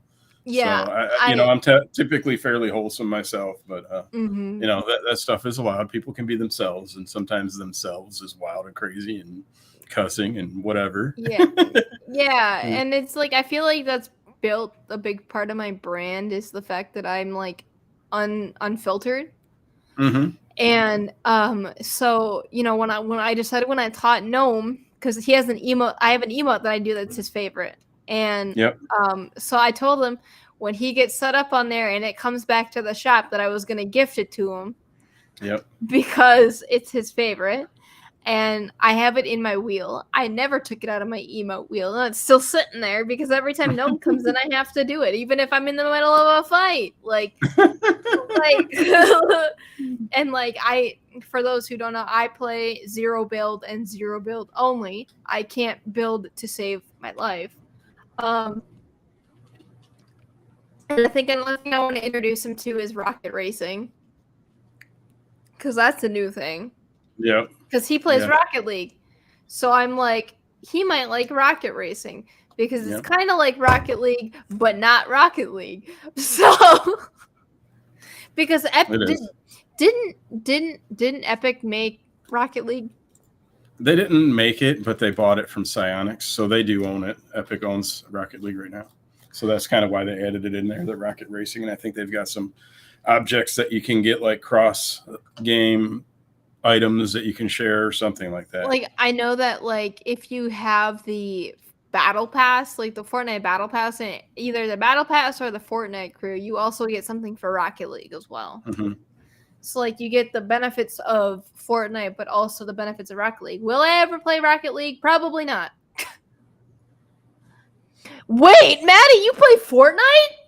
What? You got Packus says, I play mainly zero build, and then Maddie says, I'm zero build girly myself. So yeah, that would appear so. Oh my god! Wait, yeah, I know that Maddie usually plays Apex with Trash, but like, there was one time. Oh god. Okay, here's a story about Trash Man. Okay, can I listen to the story while I get the cat's food? Yes. I got my wireless headset on, so please continue with the story. I'm still here listening. Okay. I'm just getting this little girl is super wanting her wet food, and it's past her time. Oh yeah. So, all right, I'm listening. Okay, so this is a Trash Man story. For those who don't know, it's I'm so trash. That comes in the chat every now and then. His nickname is Trash Man, and I love him to pieces. But there was one time that I was playing Fortnite with Trash, and so now it's an ongoing thing because his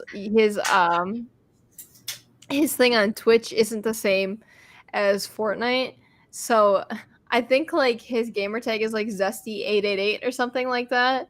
And every time I see him online or like he's in my chat, I'm always like, is that epic gaming sensation Zesty888 in my chat right now? And just recently he gifted me an emote, so now I'm the happiest person alive because it was an emote that I really wanted, and he gifted it to me like a genuine fella. But like, I don't know. Like I'm getting too sentimental. But like I've met a lot of people on Twitch, and I wouldn't trade it for the world because some of them are just my family. They're like my family. Like literally, I call Corey dad. Right. Like it's like I've grown such a close and interpersonal relationship with people that I'm just like, hi, you're my family now, and you're stuck. Right. You've got a Keegan forever. You got a Keegan forever. You're there. I'm like a freaking rash. I never go away. I never truly go away. No matter how hard you try, I never truly go away. Oh man. You can't get rid of me. Like a rash. Oh, that's so funny and horrible and Wow, Streamlabs showed up. it did finally. It's like, hey, Streamlabs. Woo! Streamlabs. Thanks, Streamlabs. Dude, I have Stream Elements, and it's like the worst because like it'll come late, and then like I'll be streaming for like 20 or 30 minutes already. I mean, that is the first one. It's supposed to happen like way more frequently than that. It's like an hour and 50 minutes, and Streamlabs like, oh yeah, I forgot. I think I was taking a break, like drinking some coffee over there, looking at some other stream or something. Yeah, and watching Amaranth or whatever. Like, yeah, Streamlabs. exactly. And like, I think the biggest thing that I'm trying to do is I'm trying to get my own code with Epic Games for Fortnite because I really want to. Yeah, get the creator code for sure.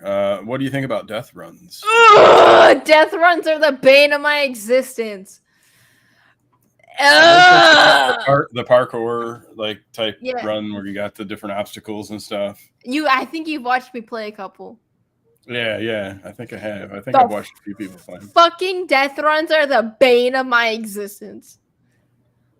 Backman loves death runs. He's all about that. I'm really good at death runs, but they're the bane of my existence. Maddie Daddy has a question. Anyone here played Pal World? Oh my god, I want to play it. I can't afford it, but I want to play it so bad. I haven't been able to afford much time to play it. My gaming has been seriously diminished the past couple of weeks because I'm trying not to get evicted. So I'm spending a lot of time looking for work and selling stuff. But I do have it.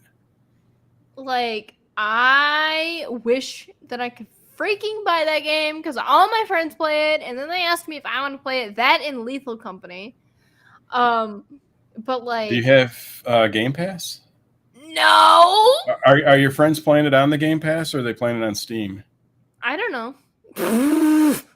I know. Where are you at playing it, Maddie? Are you on Steam or Game Pass? Because right now they don't have the crossplay, which sucks, but they'll have it eventually. Yeah, like I know. So I think Corey plays on the Game Pass. Maddie plays on Steam. Okay. Like, and I know that like I want to, because I have a Switch and I have a capture card, and I want to want to connect my Switch to my streams now because I play a lot of rhythm games. Like, if you've seen me play rhythm games, my focus is like it's like super focused, and I get hyper focused on those kinds of games. And right now, one of my favorite games that I want to buy on Steam is on sale, and I can't afford it. But it's all because of adulting. I know, right?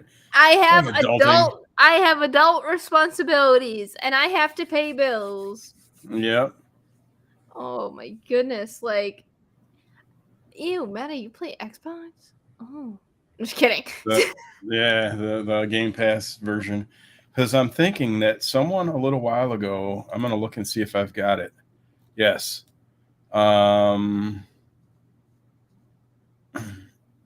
How would you like a 1 month code for Game Pass? They gave it to me and I haven't used it yet. I can't play a whole lot of games, but it would get you on there to play Pal World. Oh, don't do that. I don't deserve that. I don't deserve that.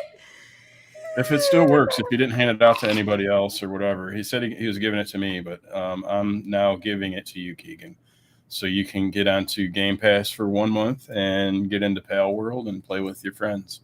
Oh, don't do that to me. I did just now. I just gave it to you. I don't have time to get on there to play all those games. So, I mean, it's at least for like 1 month, you can hang out and chill and play with the folks on some Pal World.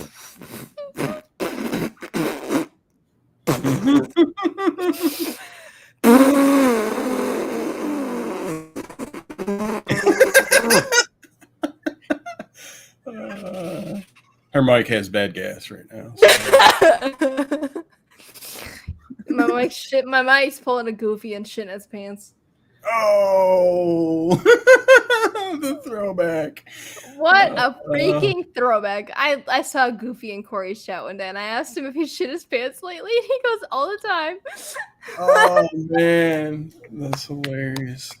I miss Goofy so fucking much, dude. I miss him so fucking much. I hope he's doing okay. I literally was about to bribe you for his phone number so I could ask him if he's okay. Yeah, I mean, I can give you his Discord. I have his Discord. Yeah. Goofy pulling a Goofy. Right. Pulling the Goofy, the lean backer. Yeah, I have his Discord. I get really like nervous to like talk to people sometimes because I'm like I feel like I don't want to be a burden, so I'm just like. But when it comes to he's nice, and he'd probably appreciate it, knowing someone's out there caring or whatever. Yeah, I care. Listen, I care. Ask Maddie. I'm always like, Maddie, are you okay? Did you see who came in here? We got a hi, bestie. Hi, bestie. Welcome in. It's good to see you. How's your mama in them? And when you ask me which mama, I don't mind which one it is, but how's your mama? But like, anyway. I'm horrible. How's your mama? I'm just kidding. But like, can you believe? Okay, so I started opening. Okay, so you remember like during Halloween, they have the trick or trade Pokemon packs. Okay. I have a fuck ton of these still, and it looks like I'm flipping you off right now, but I swear I'm not. Right. But like, I have a fuck ton of these. They're unopened or what? Unopened. Okay. And they're all just sitting at my desk. I have a couple open packs, but like they've been sitting here for months. What do you think? Should we open one? Yeah, why not? Let's open one, see what we get. We're doing a card opening on No Saint Presents podcast. I did not even think this would happen. Dude, listen. I get this from Corey. I get this from Corey because if you follow Corey's Got This, he is good friends with someone from Dominic's Dominion, which is like a card shop. Yep. And I'm actually getting a huge box of Demon Slayer stuff from Corey. And when I tell you the box is huge, the box is huge. I'm getting like over $250 worth of stuff from Corey. Ooh, fee. Okay. Nice. From his Dominic streams? Yeah, from Dominic's Dominion. Yeah. And then I won like a couple of things, but okay, are these upside down? No, they're not. Okay, so let's do a card opening together. Okay. We got Maddie saying, I gotta go, y'all, but I love you. I love you, a Millie. Oh, I love you, a Millie. I love you, a Millie too, Maddie. I love you so much. But okay, so here's our first card. That's kind of sick. Yeah.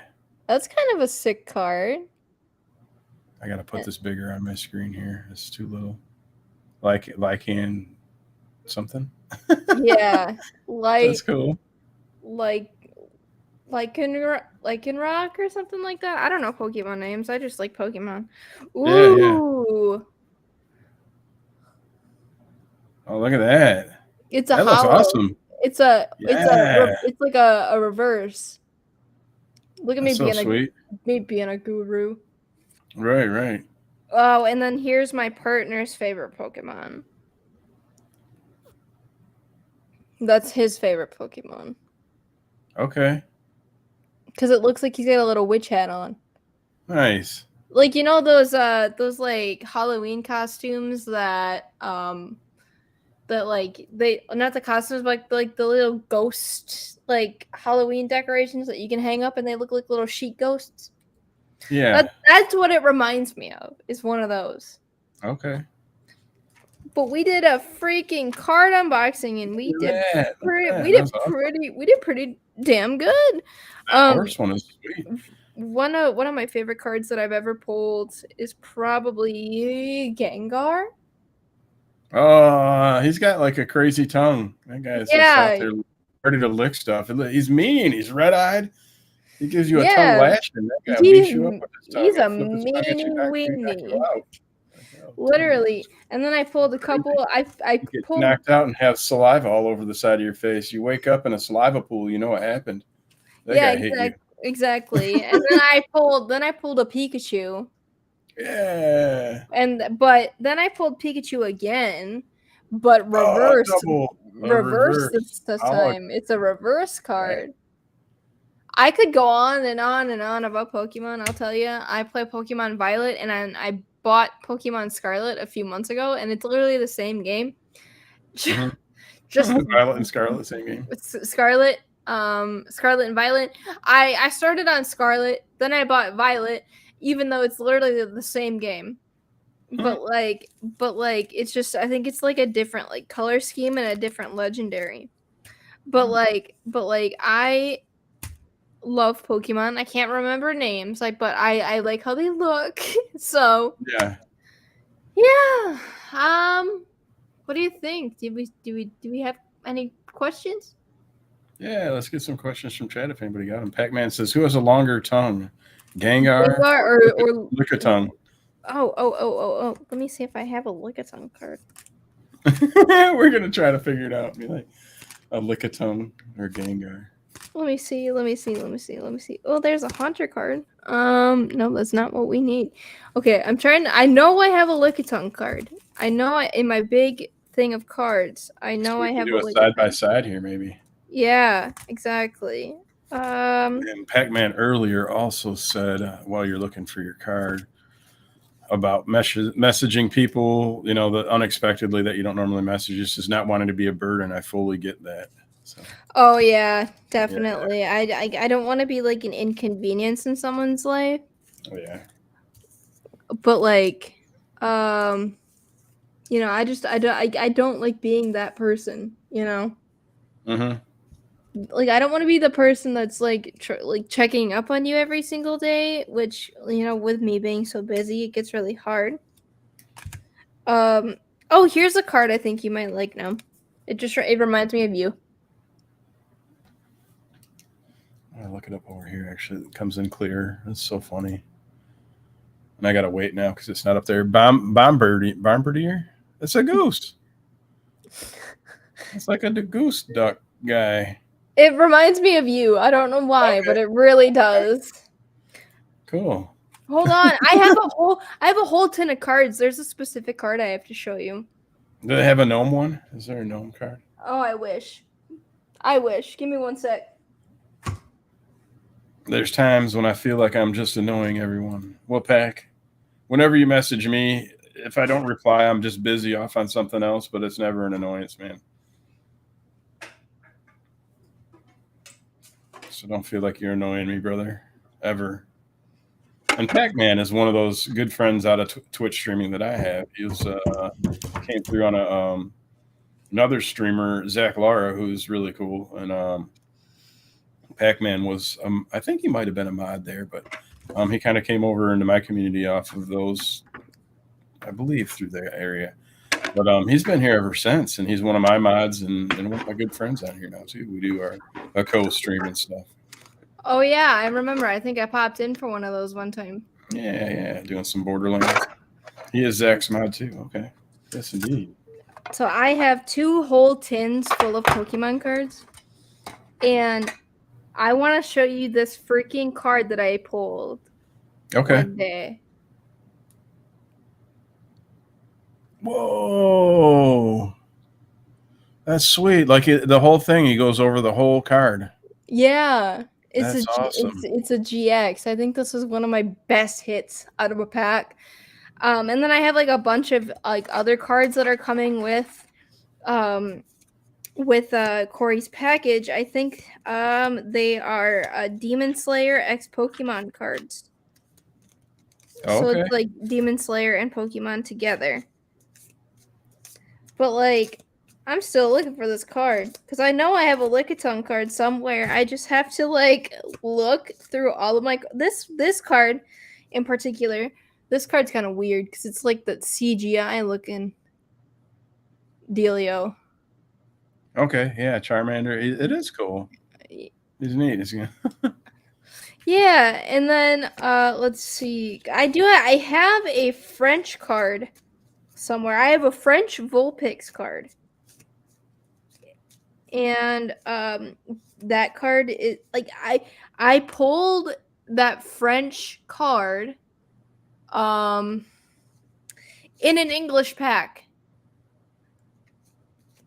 And so that card like That's is wild. is very important to me. Right. I mean, it might not be rare if it's popular over there, but rare to get an English card, an English pack. Yeah, and in It's like an on this French English pack, it's like it's it's a Vulpix card, which makes it even better. one. Mm-hmm. Oh, here's a cool one too. I want to show you all my cool cards. Oh, the cool cards. Nice. Look at this one. This is also a reverse. Yeah. I want to show you. Like I could talk about Pokemon for hours and hours, but I don't want to keep you here for hours and hours. Right. We're just looking at Pokemon. Anybody on a listening podcast, they'd be like, I don't get to see them. I can do image descriptions. I can do image descriptions, and so you can imagine it in your head. Right. But like, you know what? I didn't even realize you could sit and listen to the podcast. I don't have it anywhere to listen to yet, but it will be. I'm going to get audio and video versions and distribute and stuff like that. What I need to do now is my life situation is really kind of rough. Because after my wife passed away like 4 months ago, and I had a torn ligament in my shoulder since April, and I did physical therapy, and I had hospice say that they're going to pay for part of the rent, and they never did. So right now I'm like way behind on rent, and I'm really close to being evicted, and things are in a horrible, horrible situation. So I am 100% focusing on trying to not let that happen. So if I get eviction, it's gonna be so hard to find another apartment. So I actually just started up a GoFundMe to try to get assistance on that as well. But once I get a job and I'm able to financially be stable, then all of my creative efforts are going into podcasts and Twitch streaming and all the different fun things. So for now, it's really just a focus to not be stressed out and get a job. If you don't mind me asking, how far behind are you? Now 4 months behind in rent, so it's about $4,000 that I owe, and I have to come up next Thursday. I have to come up with some money. I don't know if I need all of the money, and if I don't have all of the money, I need to have a way to pay him back. So I need to have a job by next Thursday. Yeah. Honestly, like, have you, like, I don't know. I don't. Okay. So let me. Okay. I want to be like super like up and forward, and what I'm trying to tell you is I want to help. So let me help you, and tell me what you need from me to help you. I mean, right now I need to have a job, and that's one thing. So I'm working hard and filling out applications every day and putting in all kinds of things. I had an interview today, and they were too busy, so the interview got postponed till Friday. So I'm going to continue to look for jobs. I might have some people with some funds, but I did just set up that GoFundMe. I mean, really, that's one of the things that would help is to be able to have rent paid. And, if I had to pay people back or whatever, it's hopefully the last time I'll ever need help. I've just been in a bad spot for like the last 4 years. And right. Just coming out now and being able to get back onto my own 2 feet. So I had the torn ligament in my shoulder. I was doing physical therapy like 2 to 3 times a week. And then I got COVID earlier in January. And all of this stuff is happening all at once. And now I'm physically able, capable, mentally able, all this stuff to work. And right. it's almost too late. Right. And like that's why like I asked you like let me help you because like I obviously I want to help because obviously we don't want that to happen. No. So I have now decided that any proceeds that I get from Twitch streams, from TikTok streams, from anything like that will go to you, to help you. I appreciate Anyway, that. look at this card. Hey, it's Pikachu on a surfboard. I think this is a really old card too. That's cool. Let's see. Yeah, it's an older card. But as I said earlier, any proceeds that I get from Twitch, anything from TikTok, anything like that, I am more than willing to help you because you helped me. I appreciate it. You've helped me, so I want to be there to help you. So if you ever need anything, just reach out, and I can help you find. I've been in the same boat. Trust me. And I've been in very similar situations. So it's like, let me help you. Okay. Don't say no to me either. I won't. I'll take any help I can get right now. I mean, any help is a blessing. I've got a whole new outlook on life, and even if I don't make it, I'm okay with it. But I'd really like to be able to make it. Right, exactly. And I mean, anybody would. Anybody wants to make it in life. But let me help you, and let me be that person that helps you. So any proceeds that I get from streams, like either TikTok or Twitch, just let me be there to help you. I lean on me for a minute.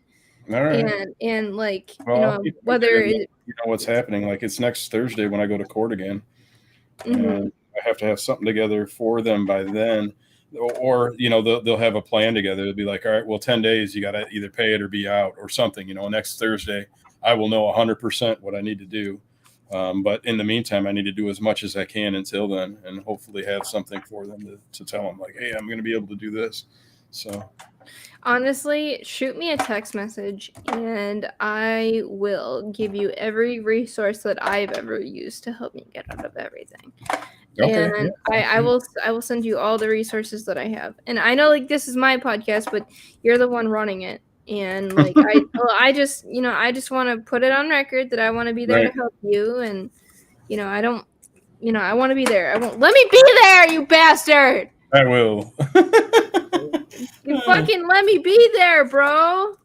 I've looked and looked and looked for this card and I cannot find it anywhere. I'm oh no. I'm looking in stacks of cards. I hear this. I see that. No Lickitung anywhere.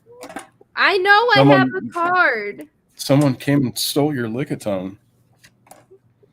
That kind of sounds sus. It does. Someone stole my Lickitung. That sounds a little sus, Someone broke in the house and took all the Lickitungs. I don't know what's wrong with them, but oh my god, I have a Wobbuffet card and he has lipstick on. Yeah, he does. Look at that guy. He's got lipstick on.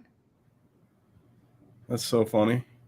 He's so happy. He's squinting and smiling a little bit. Such a little happy guy. And I remember when, in the really, really old anime, when I think it was either was it Team Rocket or was it Brock that had a Wobbuffet? I think it was Team Rocket that had it, and it was always the one that had lipstick on.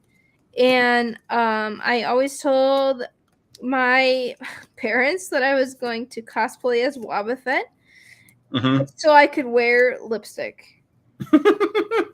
So I would have an excuse to wear lipstick that I was going to cosplay a Wobbuffet. That's too funny. Honestly, but in the meantime, as I'm looking for this card, does anybody have any questions?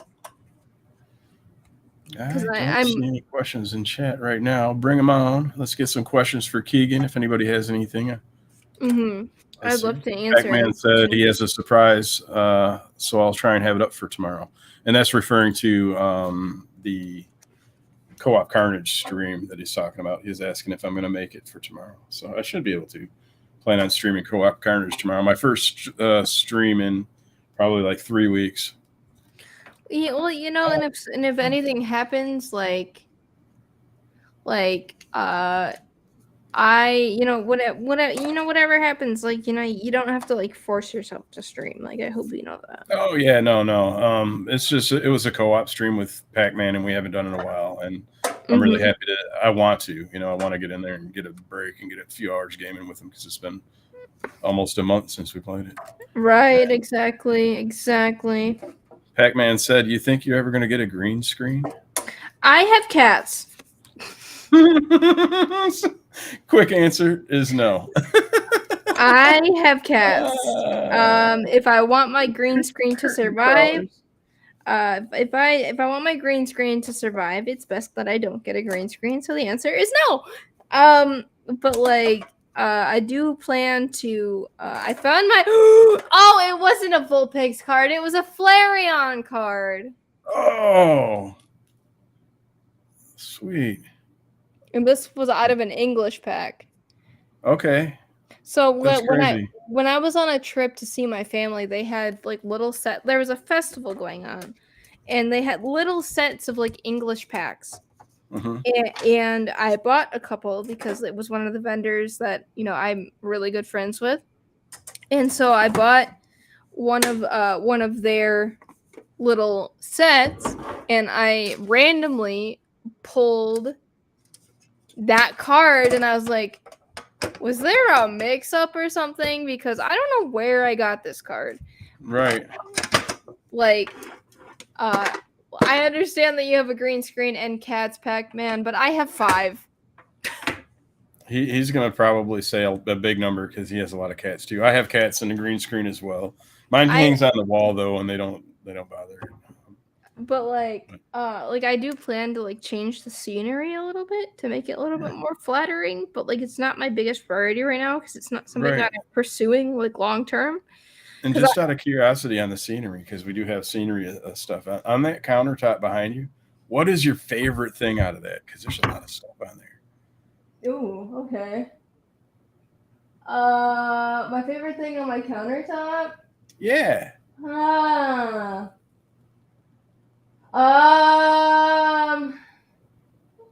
think maybe. I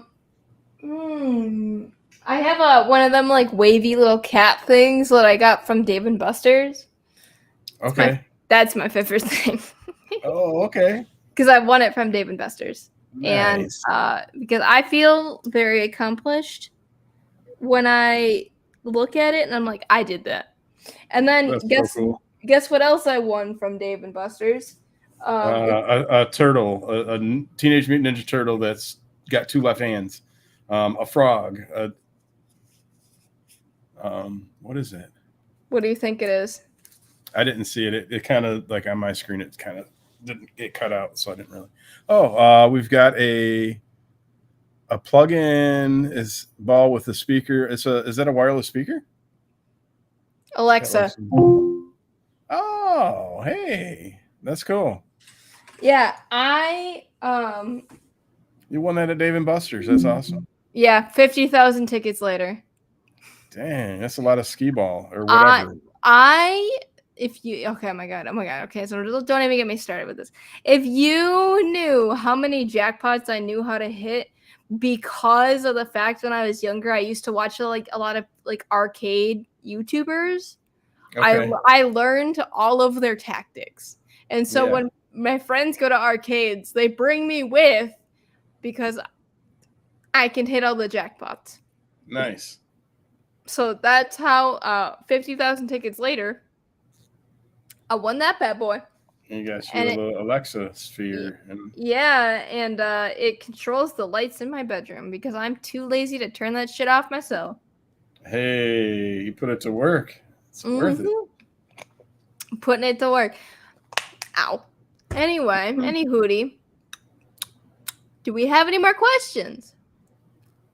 Questions for the chat.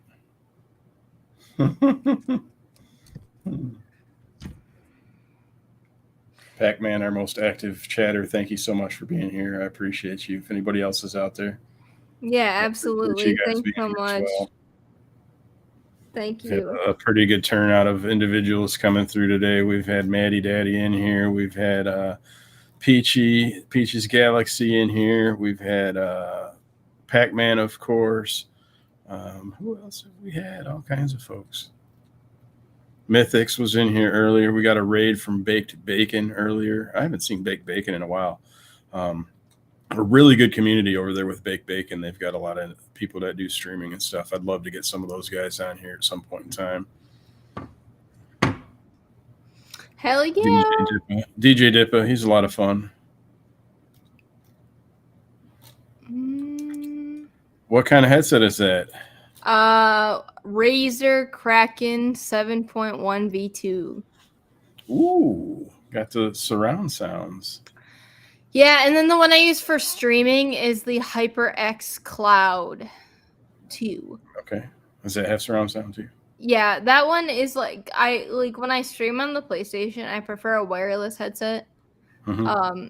Because wired, like when I'm streaming on my PlayStation, I'm literally sitting in my bed. So like obviously I don't want to have like a cord constricting me the entire time. Right. So Pac says he has the HyperX Stinger. Dude, HyperX is like one of my other favorite companies. Like I love Razer, but like HyperX will always be my shit. And then my microphone is a Pfeiffer. Hey, that's cool. So I can get up close and personal, and y'all can get serenaded by me in your ears. Beautiful. But this was literally, if you're just starting out streaming and you want an affordable mic, I got this on Amazon for $45. Nice. Literally high quality. I use it for my recording. I use it for streaming. I use it for pretty much everything under the sun. That's awesome. I got the HyperX mic, and that was a donation when I was starting the podcast and fundraising for equipment for the podcast. Oh wow! So, yeah, that's cool. We had one of my viewers. If you ever make like a wish list for streaming, please send it my way. Okay, I will. I've got a throne wish list sort of set up, and it's mainly just like kitty supplies right now, but it will be additional things in the future. Mm-hmm. Yeah, absolutely. I see that you're almost at 100 followers on Gnome Saying Presents. Yeah, we're making a little moves on it. We're getting some people, getting some viewers. It does really well. It's actually doing better than my gaming stream, which is what I expected and hoped for. Because I really, sharing communities, it's a lot of fun. I'm not even going to lie to you. Like, I've thought about shifting over to TikTok over Twitch because I'm doing really well on TikTok right now. Yeah. And I'm thinking about, doing TikTok for the podcast. Because right now we're being broadcast on Kick, YouTube, Twitch, and Twitter. So, we're doing all of those. And I could probably add TikTok and like Instagram and stuff to it. And right now, Twitch is really the main thing, but that's because that's where I'm from. Mm-hmm. The people and a lot of the people I've collected are through there, but everyone's welcome. Yeah. Even if you're not doing live content, if you're doing YouTube VODs or whatever, that stuff's all welcome. Any content creator for the podcast. Yeah, and I mostly prefer TikTok because when I do TikTok, it pops off. Like I pop off. Like Mm-hmm. in my last stream, I think I had like 48 people follow me. And yeah, so that's like beautiful. my following on TikTok is much larger than Twitch. But I feel like you get noticed a lot more on TikTok. So that's my personal thing. I'm not telling people to move over to TikTok just because I said so. But it's just my personal opinion. I've been popping off on TikTok a lot lately, and I literally have thought about making the move because it's TikTok, it can be good sometimes and it's a hit or miss. It depends on what kind of content you make. And then next Tuesday I have my Battle of the Voices on TikTok. Which speaking of which, my friend Sky is live on TikTok right now, and they're wondering why the frick I'm not in their chat right now. And I told them that I'm doing a podcast, so they can wait. Oh, okay. Well, because I mod for them as well. Like I'm their mod in TikTok. So they were asking me where the fuck I am, and I'm like, I'm on a podcast. So every time if you see me looking down, it's usually me replying to them. Because I try to, I don't even know how to put this, but when someone texts me, no matter what I'm doing, I'm gonna stop and text back because that's just how I am. Because I don't want to Mhm. leave people on for like hours and hours and hours, unless I'm not in the mood. If I'm not in the mood, you will not get a response. Yeah. Oh look at Sky did a Valentine's Day look today. Look at guys. Okay. This is Skylar, by the way. Okay. And that's who you're going to be doing the battle of the voices. That's awesome. Yes, absolutely. That's who I'm doing Battle of the Voices with. It's my friend Skylar. And I remember what's funny is a long time ago, like Sky like blew up because he did one of his NPC live streams, I think he did it as like Bakugo or something like that. And I Show Speed showed up and Okay. like guested with them, and like then Sky kind of popped up after like the whole I Show Nice. Speed type of thing. Yeah. Pac-Man has a question. He says, "What's your favorite anime?" Oh my god, we've been through this before. Mm. Don't even get me started. We talked anime with Pac-Man last week too. My two top favorite animes are Demon Slayer and One Punch Man. Oh, sweet. I Those are both anime. I've watched very, very little anime, but I'm in the middle of watching Demon Slayer. And Dude, I got Corey not into One Punch Demon Man. It Slayer. was something else I watched. But I got Corey into Demon Slayer, and it was the biggest accomplishment of my entire life. right. And that's It kind was, of where I got into it from, is from Corey. He's like, oh, so I was like, I I'm gonna got watch like it. he got it into it because of me, and you got it into it because of him, and now we're Right. just starting a whole chain of Right. Demon I'm gonna Slayer pay it fans. forward. I'm gonna get someone else into Demon Slayer. Please do. Another one you have to watch. Another one you have to watch is One Punch Man. Like that's a really good one Okay. too. Yeah. Really, really good. If I had to recommend anime to anybody, it'd be Demon Slayer, One Punch Man, Chainsaw Man, Jujutsu Kaisen. Well, one of my favorite anime that I started that I watched, like one of the first anime I ever watched. It's called Black Butler, and like it's kind of cringy when I'm watching it over again. But when I first started watching it, it was really, really good. Mm-hmm. I fucking love One Punch Man though. That anime will have my heart always. Pac-Man says, never seen One Punch, and I stopped during the red light district scene. I love One Punch Man. We got Black Butler with double exclamation points. Black Butler! That's a fucking good. I used to cosplay as fucking the female version of CL Phantom Hive, and people would hit on me constantly because it's a big poofy dress with the wig and the pigtails and stuff like that. And but now I'm currently working on a couple different cosplays. Right now I'm working on Genos from One Punch Man. I don't know if you've seen what Genos looks like, but he's like a cyborg.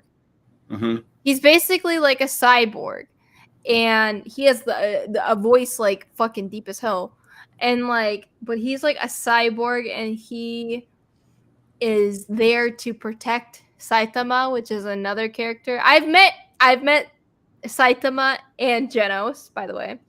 The Nice. voice actors for Genos. The voice actor for Genos is Zach Aguilar, who's the voice of Tanjiro. And the voice for Saitama is Max Middleman. And I've met both of them, and they are really, really, really, really nice people. But when I started watching One Punch Man is fucking hilarious. It's hilarious.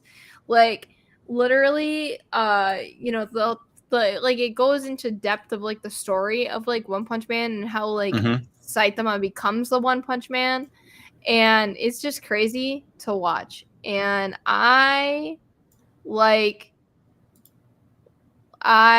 love One Punch Man with my entire being. I'll have to check that one out. What is that on? Well, it's probably, I'll find it. You need to invest in a Crunchyroll account. Yeah. They have all the best anime. Another one you might like is Spy Family. As the name suggests, it's a family of spies. Okay. And then there was one that I tried to get Corey to watch, but the title is very off-putting. It's called Buddy Daddies, and Corey won't watch it because of the title. That's funny. Buddy Corey will not watch it because of the damn title. But it's like so good. It might be like right up his alley. Like he should watch it. Honestly.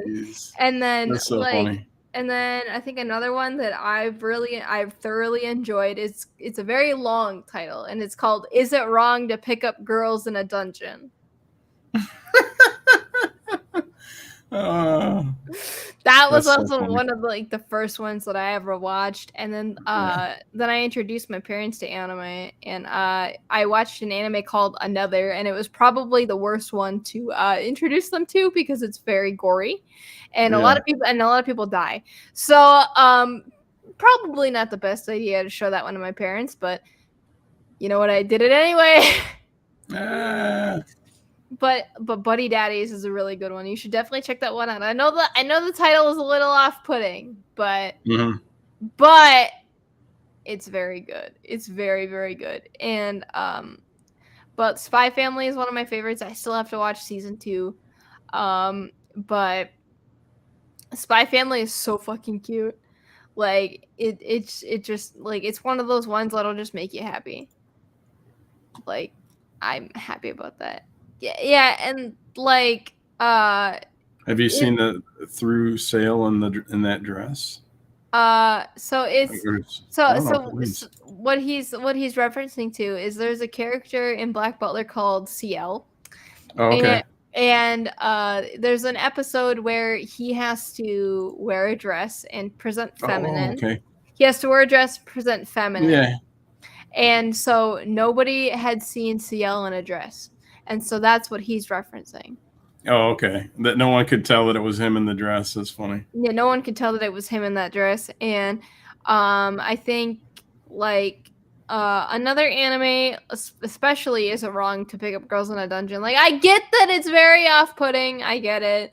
but it's a legitimate question, in case you're ever in a dungeon and is it wrong to pick up girls in a dungeon? Right. Like it's a good thing to figure out. There's one that I will never ever watch, and it's called Food Wars, and it's basically food porn, and like so I won't watch that one. I tried to watch it and I couldn't. It's just too fucking weird. Texas Food Wars is amazing. No, it wasn't. No, it wasn't. Gave him some recipes. Oh, he's watching food porn to get recipes. He's watching. Have you ever fucking? I gotta try that. Pac-Man, Pac-Man, have you ever fucking heard of the Food Network to get you recipes?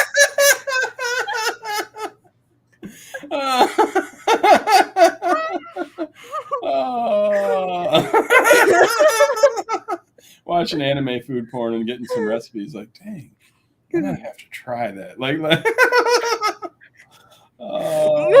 Have you ever heard of the Food Network? Hear me out. Have you ever heard of the Food Network? It's too funny.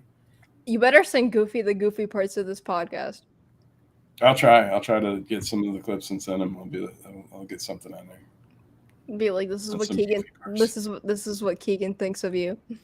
Right. I'll say next time Keegan comes back, you're gonna have to be here no matter what. Listen, you tell me if he comes back, you tell me, and I will fucking be back here the next time he shows up. I will. I'll let you know as soon as he decides to come back on the podcast. If he does, I'll let you know. Please. I literally I love Goofy. He's such a sweetheart. He deserves everything in the world. He does.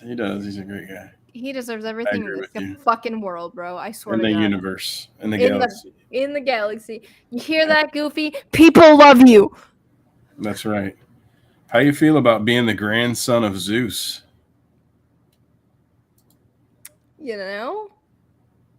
Good question. Next question. There's a lot of NSFW stuff in the Food Wars later on. That's why I don't watch it. That's why I don't watch it. That's why I don't watch it. Because it makes me uncomfortable. All right, and then you get recipes that you might not want to eat because it made you feel uncomfortable. You be like, well, and it's imagine like, getting a recipe off of a food porn show and then serving it to your family. I mean, fucking imagine getting a recipe off of a fucking anime where it's like just food porn, and the next thing you know, people are just like fucking, and then they're eating, and then they're fucking, and then you're just over here like, what the fuck? But that's the thing is, like, you'll make that stuff, and for me, I'd have that imagery in my mind when I'm serving them that food, and I don't want that. I'd be like, oh my god. No, I'm butchering his question. I'm sorry, Pack. I know, brother. It's butchered it. Tisk, tisk, tisk. Tisk, tisk, tisk on you. Yeah. Anyway. Next topic. Questions? Anybody? Anybody? Anything? We let Keegan go. Can I go home? Busy. Can I go home? Can I go home? Can I pack my shit and go? Can I go home? Right. We need early on there's NSFW stuff, Food Wars, but not later on. Okay, so later on it gets normal or something. So you have to get through the porny stuff to get to the not so porny stuff, I guess. No. And Belle. Oh yeah, so, I won't fucking watch them. No. Right. I watched it with my boyfriend one time and we shut it off. Do you have a short story, a good funny story to tell? Well, since you asked so nicely, a short funny story. So the other day I went out for the first time in a long time, and I'm not a really a big drinker. Mm-hmm. But I got invited to go out and I didn't want to say no because it's a person that I really cared about. And so they asked me if I wanted to go out to like the bar, and they said the drinks are on me, stuff like that. And so I agreed to go out and I agreed to have a good time. And before I fucking knew it, I was plastered. And there is a video of me singing karaoke. And I was singing Boom, Boom, Boom, I Want You in My Room by the Venga Boys. And basically I had everyone out on the dance floor because I was just really fucking hype. And so basically there's a video on the internet of me dancing to Boom, Boom, Boom, I Want You in My Room while singing karaoke. And at the very, very end of it, I fell off the stage. And so you could hear me hit the floor. Like, it was like a splat. Like, and so like I hit the floor and basically I just kind of laid there and I was like, shit, like that just happened. And so basically all I did was yell. I was like, I fell over. Like, and then I was like, well, I'm still proud of myself. I did karaoke. And then when I go to Colorado here in April, I'm going to one of Toby Keith's restaurants. Because they're holding like a memorial for him. Mm-hmm. And I signed up for karaoke and I will be drinking. So if there's any other videos on the internet, that is why, because when I am drunk, I like to have fun. And hear me out, I like to have a good time, but I don't drink. I don't drink that often because I used to be a really, really heavy drinker growing up. So I try not to drink super often. But when I do for special occasions, so in this instance, because I can't go to Casa Bonita because it's reservation only, I thought I would go to Keith's Memorial. at his restaurant, and I've always wanted to go to one of his restaurants because growing up, like Toby Keith was like a really big part of my life, like especially like Right. my dad, like we used to sing his music all the time, and so when I heard about his passing, I was absolutely fucking crushed. Like I was really upset, and like the day that he passed away, I streamed his entire discography, and the crazy thing about it is when I'm looking more into it, he had a show the night prior, and I think he had won an award like the night prior or something like that, and then the very Mhm. next day like he died, and so Right. it's like imagine going to seeing Toby Keith live only for the next day for him to pass away. Like it's Right. crazy. And That is crazy. he makes really good music. Yeah. Yeah. And I'm not much of like a country person, but like Toby Keith holds a special place in my heart, and so that's why I still listen to his music to this day. Yeah. Yeah. Toby Keith is Yeah, gone. He passed away Toby Keith yesterday or passed day away before. on the 5th. He passed away. Yeah. Yeah. So 2 days ago from Um, he stomach cancer and stuff or something like that. Yeah, I think it was the next day that his parents or something like that like posted on his Instagram, and as soon as Mhm. I was awake at like 3 a.m. and I'm like scrolling through, and all of a sudden I saw it, and I literally woke up my boyfriend. And I was like, Toby Keith is dead, like literally, and Oh no. like I was fucking crushed because Pax like the country fan too, so he's saddened by the news. and you know when I have karaoke, I have karaoke night coming up because I started going to karaoke nights to get out of the house more. Hmm. Um, I started singing karaoke more often, and I plan to on the next night that I go out for karaoke. I want to do uh Toby Keith songs because my dad told me when I was a baby that my favorite song of all time was "I Want to Talk About Me." Um, Okay. and That's so funny. foreshadowing. Yeah, But like my dad told me that that was my favorite song growing up, and he said the only way to get me to stop crying was to play that and that's hilarious. to That's sing it with hilarious. me. Oh, that's so Yeah, funny. That's such a good memory.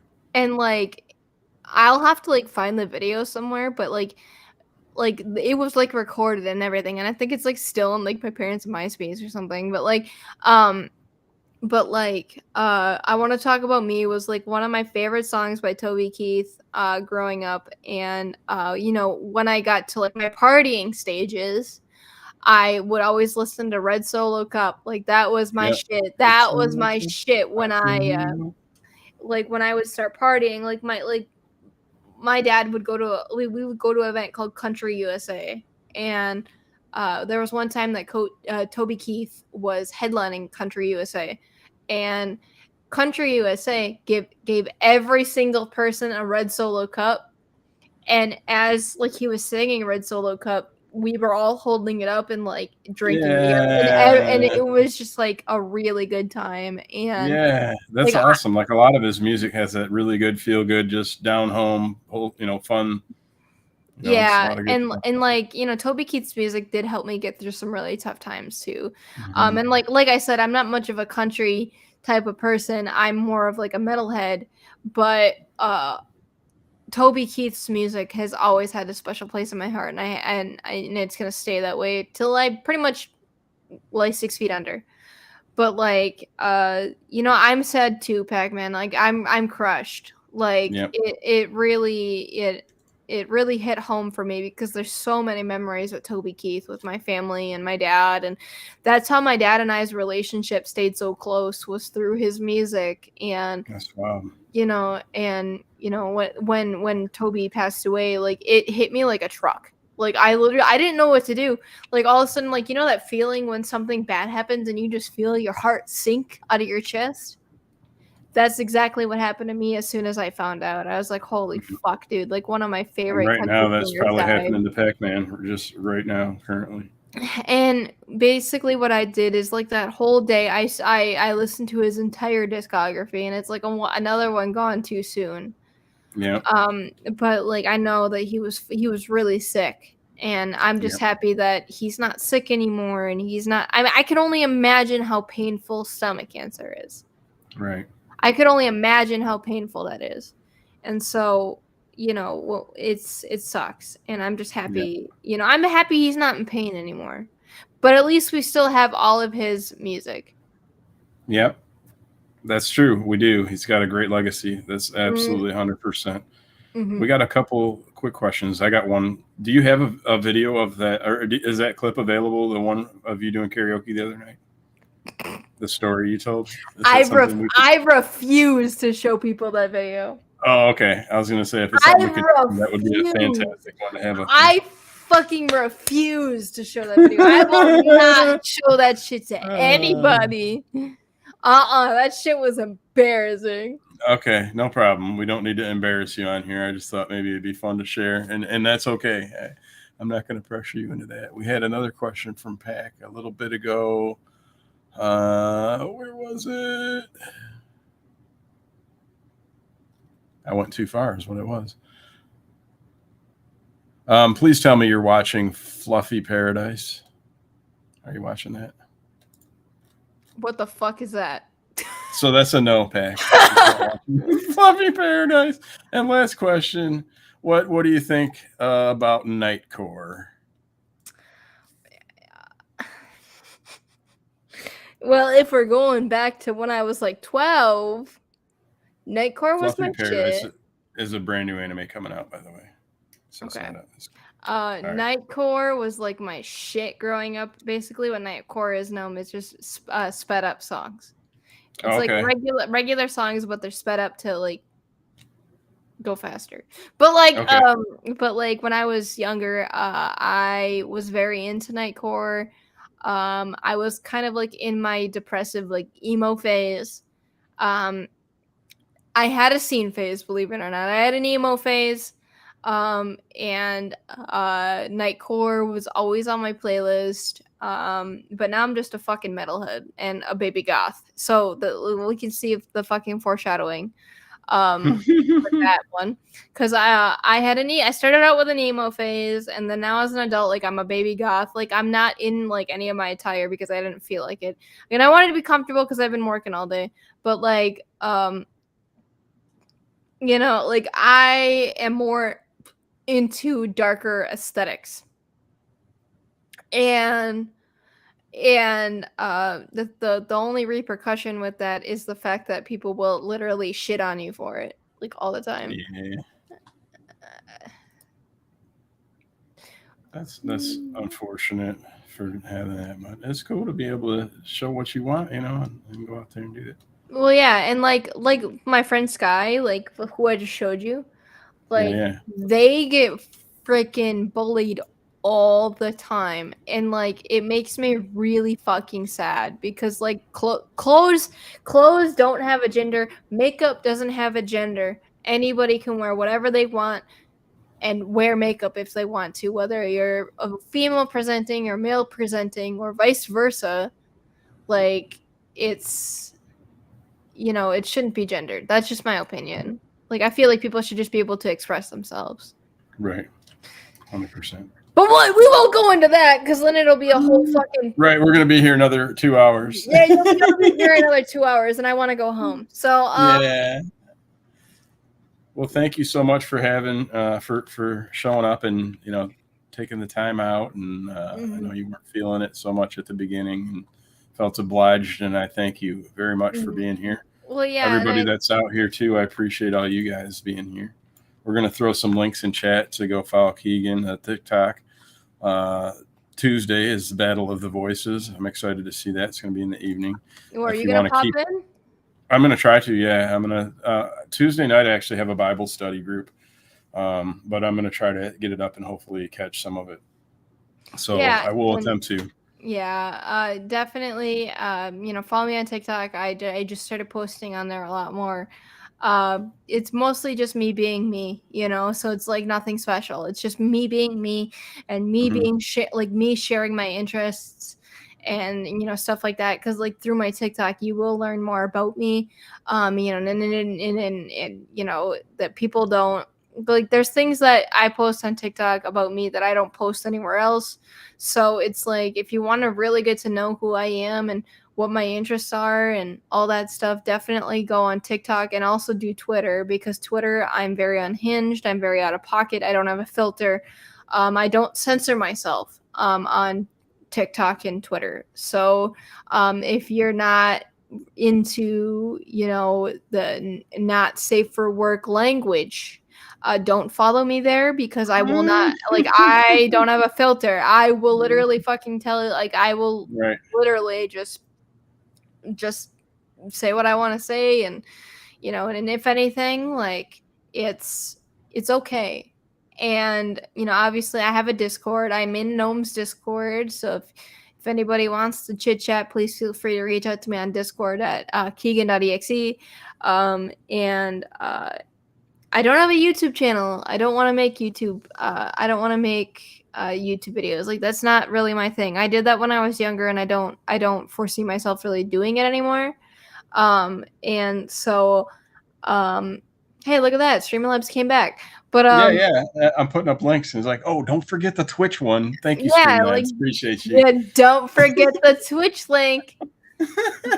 but like in all actuality, like, if you really want to know who I am as a person, what my interests are, and who is Keegan besides Twitch, definitely TikTok and Twitter. There's too many T's. TikTok and Twitter are the two things that you will see me being unhinged, me being myself. Because again, I don't have a filter, so if you're expecting one, don't. Anyway, yeah, follow me on all the socials if you want to get to know me. Let's be pals. Let's be buddies. Yeah, hit those likes, subscribes, follows, all the buttons, all the notifications, turn on the bells, turn on the whistles, turn on all the stuff and things, and get some unhinged Keegan. Because Gnome has seen it. It is very funny. So when's Keegan 3.0 gonna happen? I'm not sure. Whenever Goofy decides to come back. Return of the Goof. You need to tell him that I am not coming back until Goofy comes back. Oh, all right. I don't want to twist his arm like that, but maybe. No. It's a joke. It's a joke. I know. It's a joke. I'm sorry. It's a joke. Plus, if he doesn't come back, then you wouldn't be able to be a guest. Please tell him it's a joke. I will. You just told him. I know. You're good. Yeah, but I will come back either way. But I will only do Keegan 3.0 if people want Keegan 3.0. All right. We got to get the people's voice out here. Let us know if you want Keegan 3.0. Put it in the comments and all that good stuff. And thank you guys all for being here. It was awesome. Oh my God, we made it 3 hours again. Yeah, 3 hours. Woo! It includes the time at the beginning without anything going. So, but it still counts. It still counts. Shows Goofy is lurking. Oh my God! Yes! Yes! Let's go! Shit! My man. Appreciate you, Goofy. Love you. Can't wait till you come back. If you do come back. If you don't, dude, I still love you, and I appreciate you for all the Goofy episodes we had you on there. Goofy, I know you're lurking, but I just want to say I love you so much, and I really hope you're doing okay. Yeah. I had to get up and close to the mic for that. I needed to serenade him. Yeah. All right. On that, should we roll the outro? Let's roll it. All right. Thank you guys so much for being here. We'll catch you next Wednesday. No I'm saying. Wicca, wicca, wicca, wicca, wicca, wicca, wicca, wicca.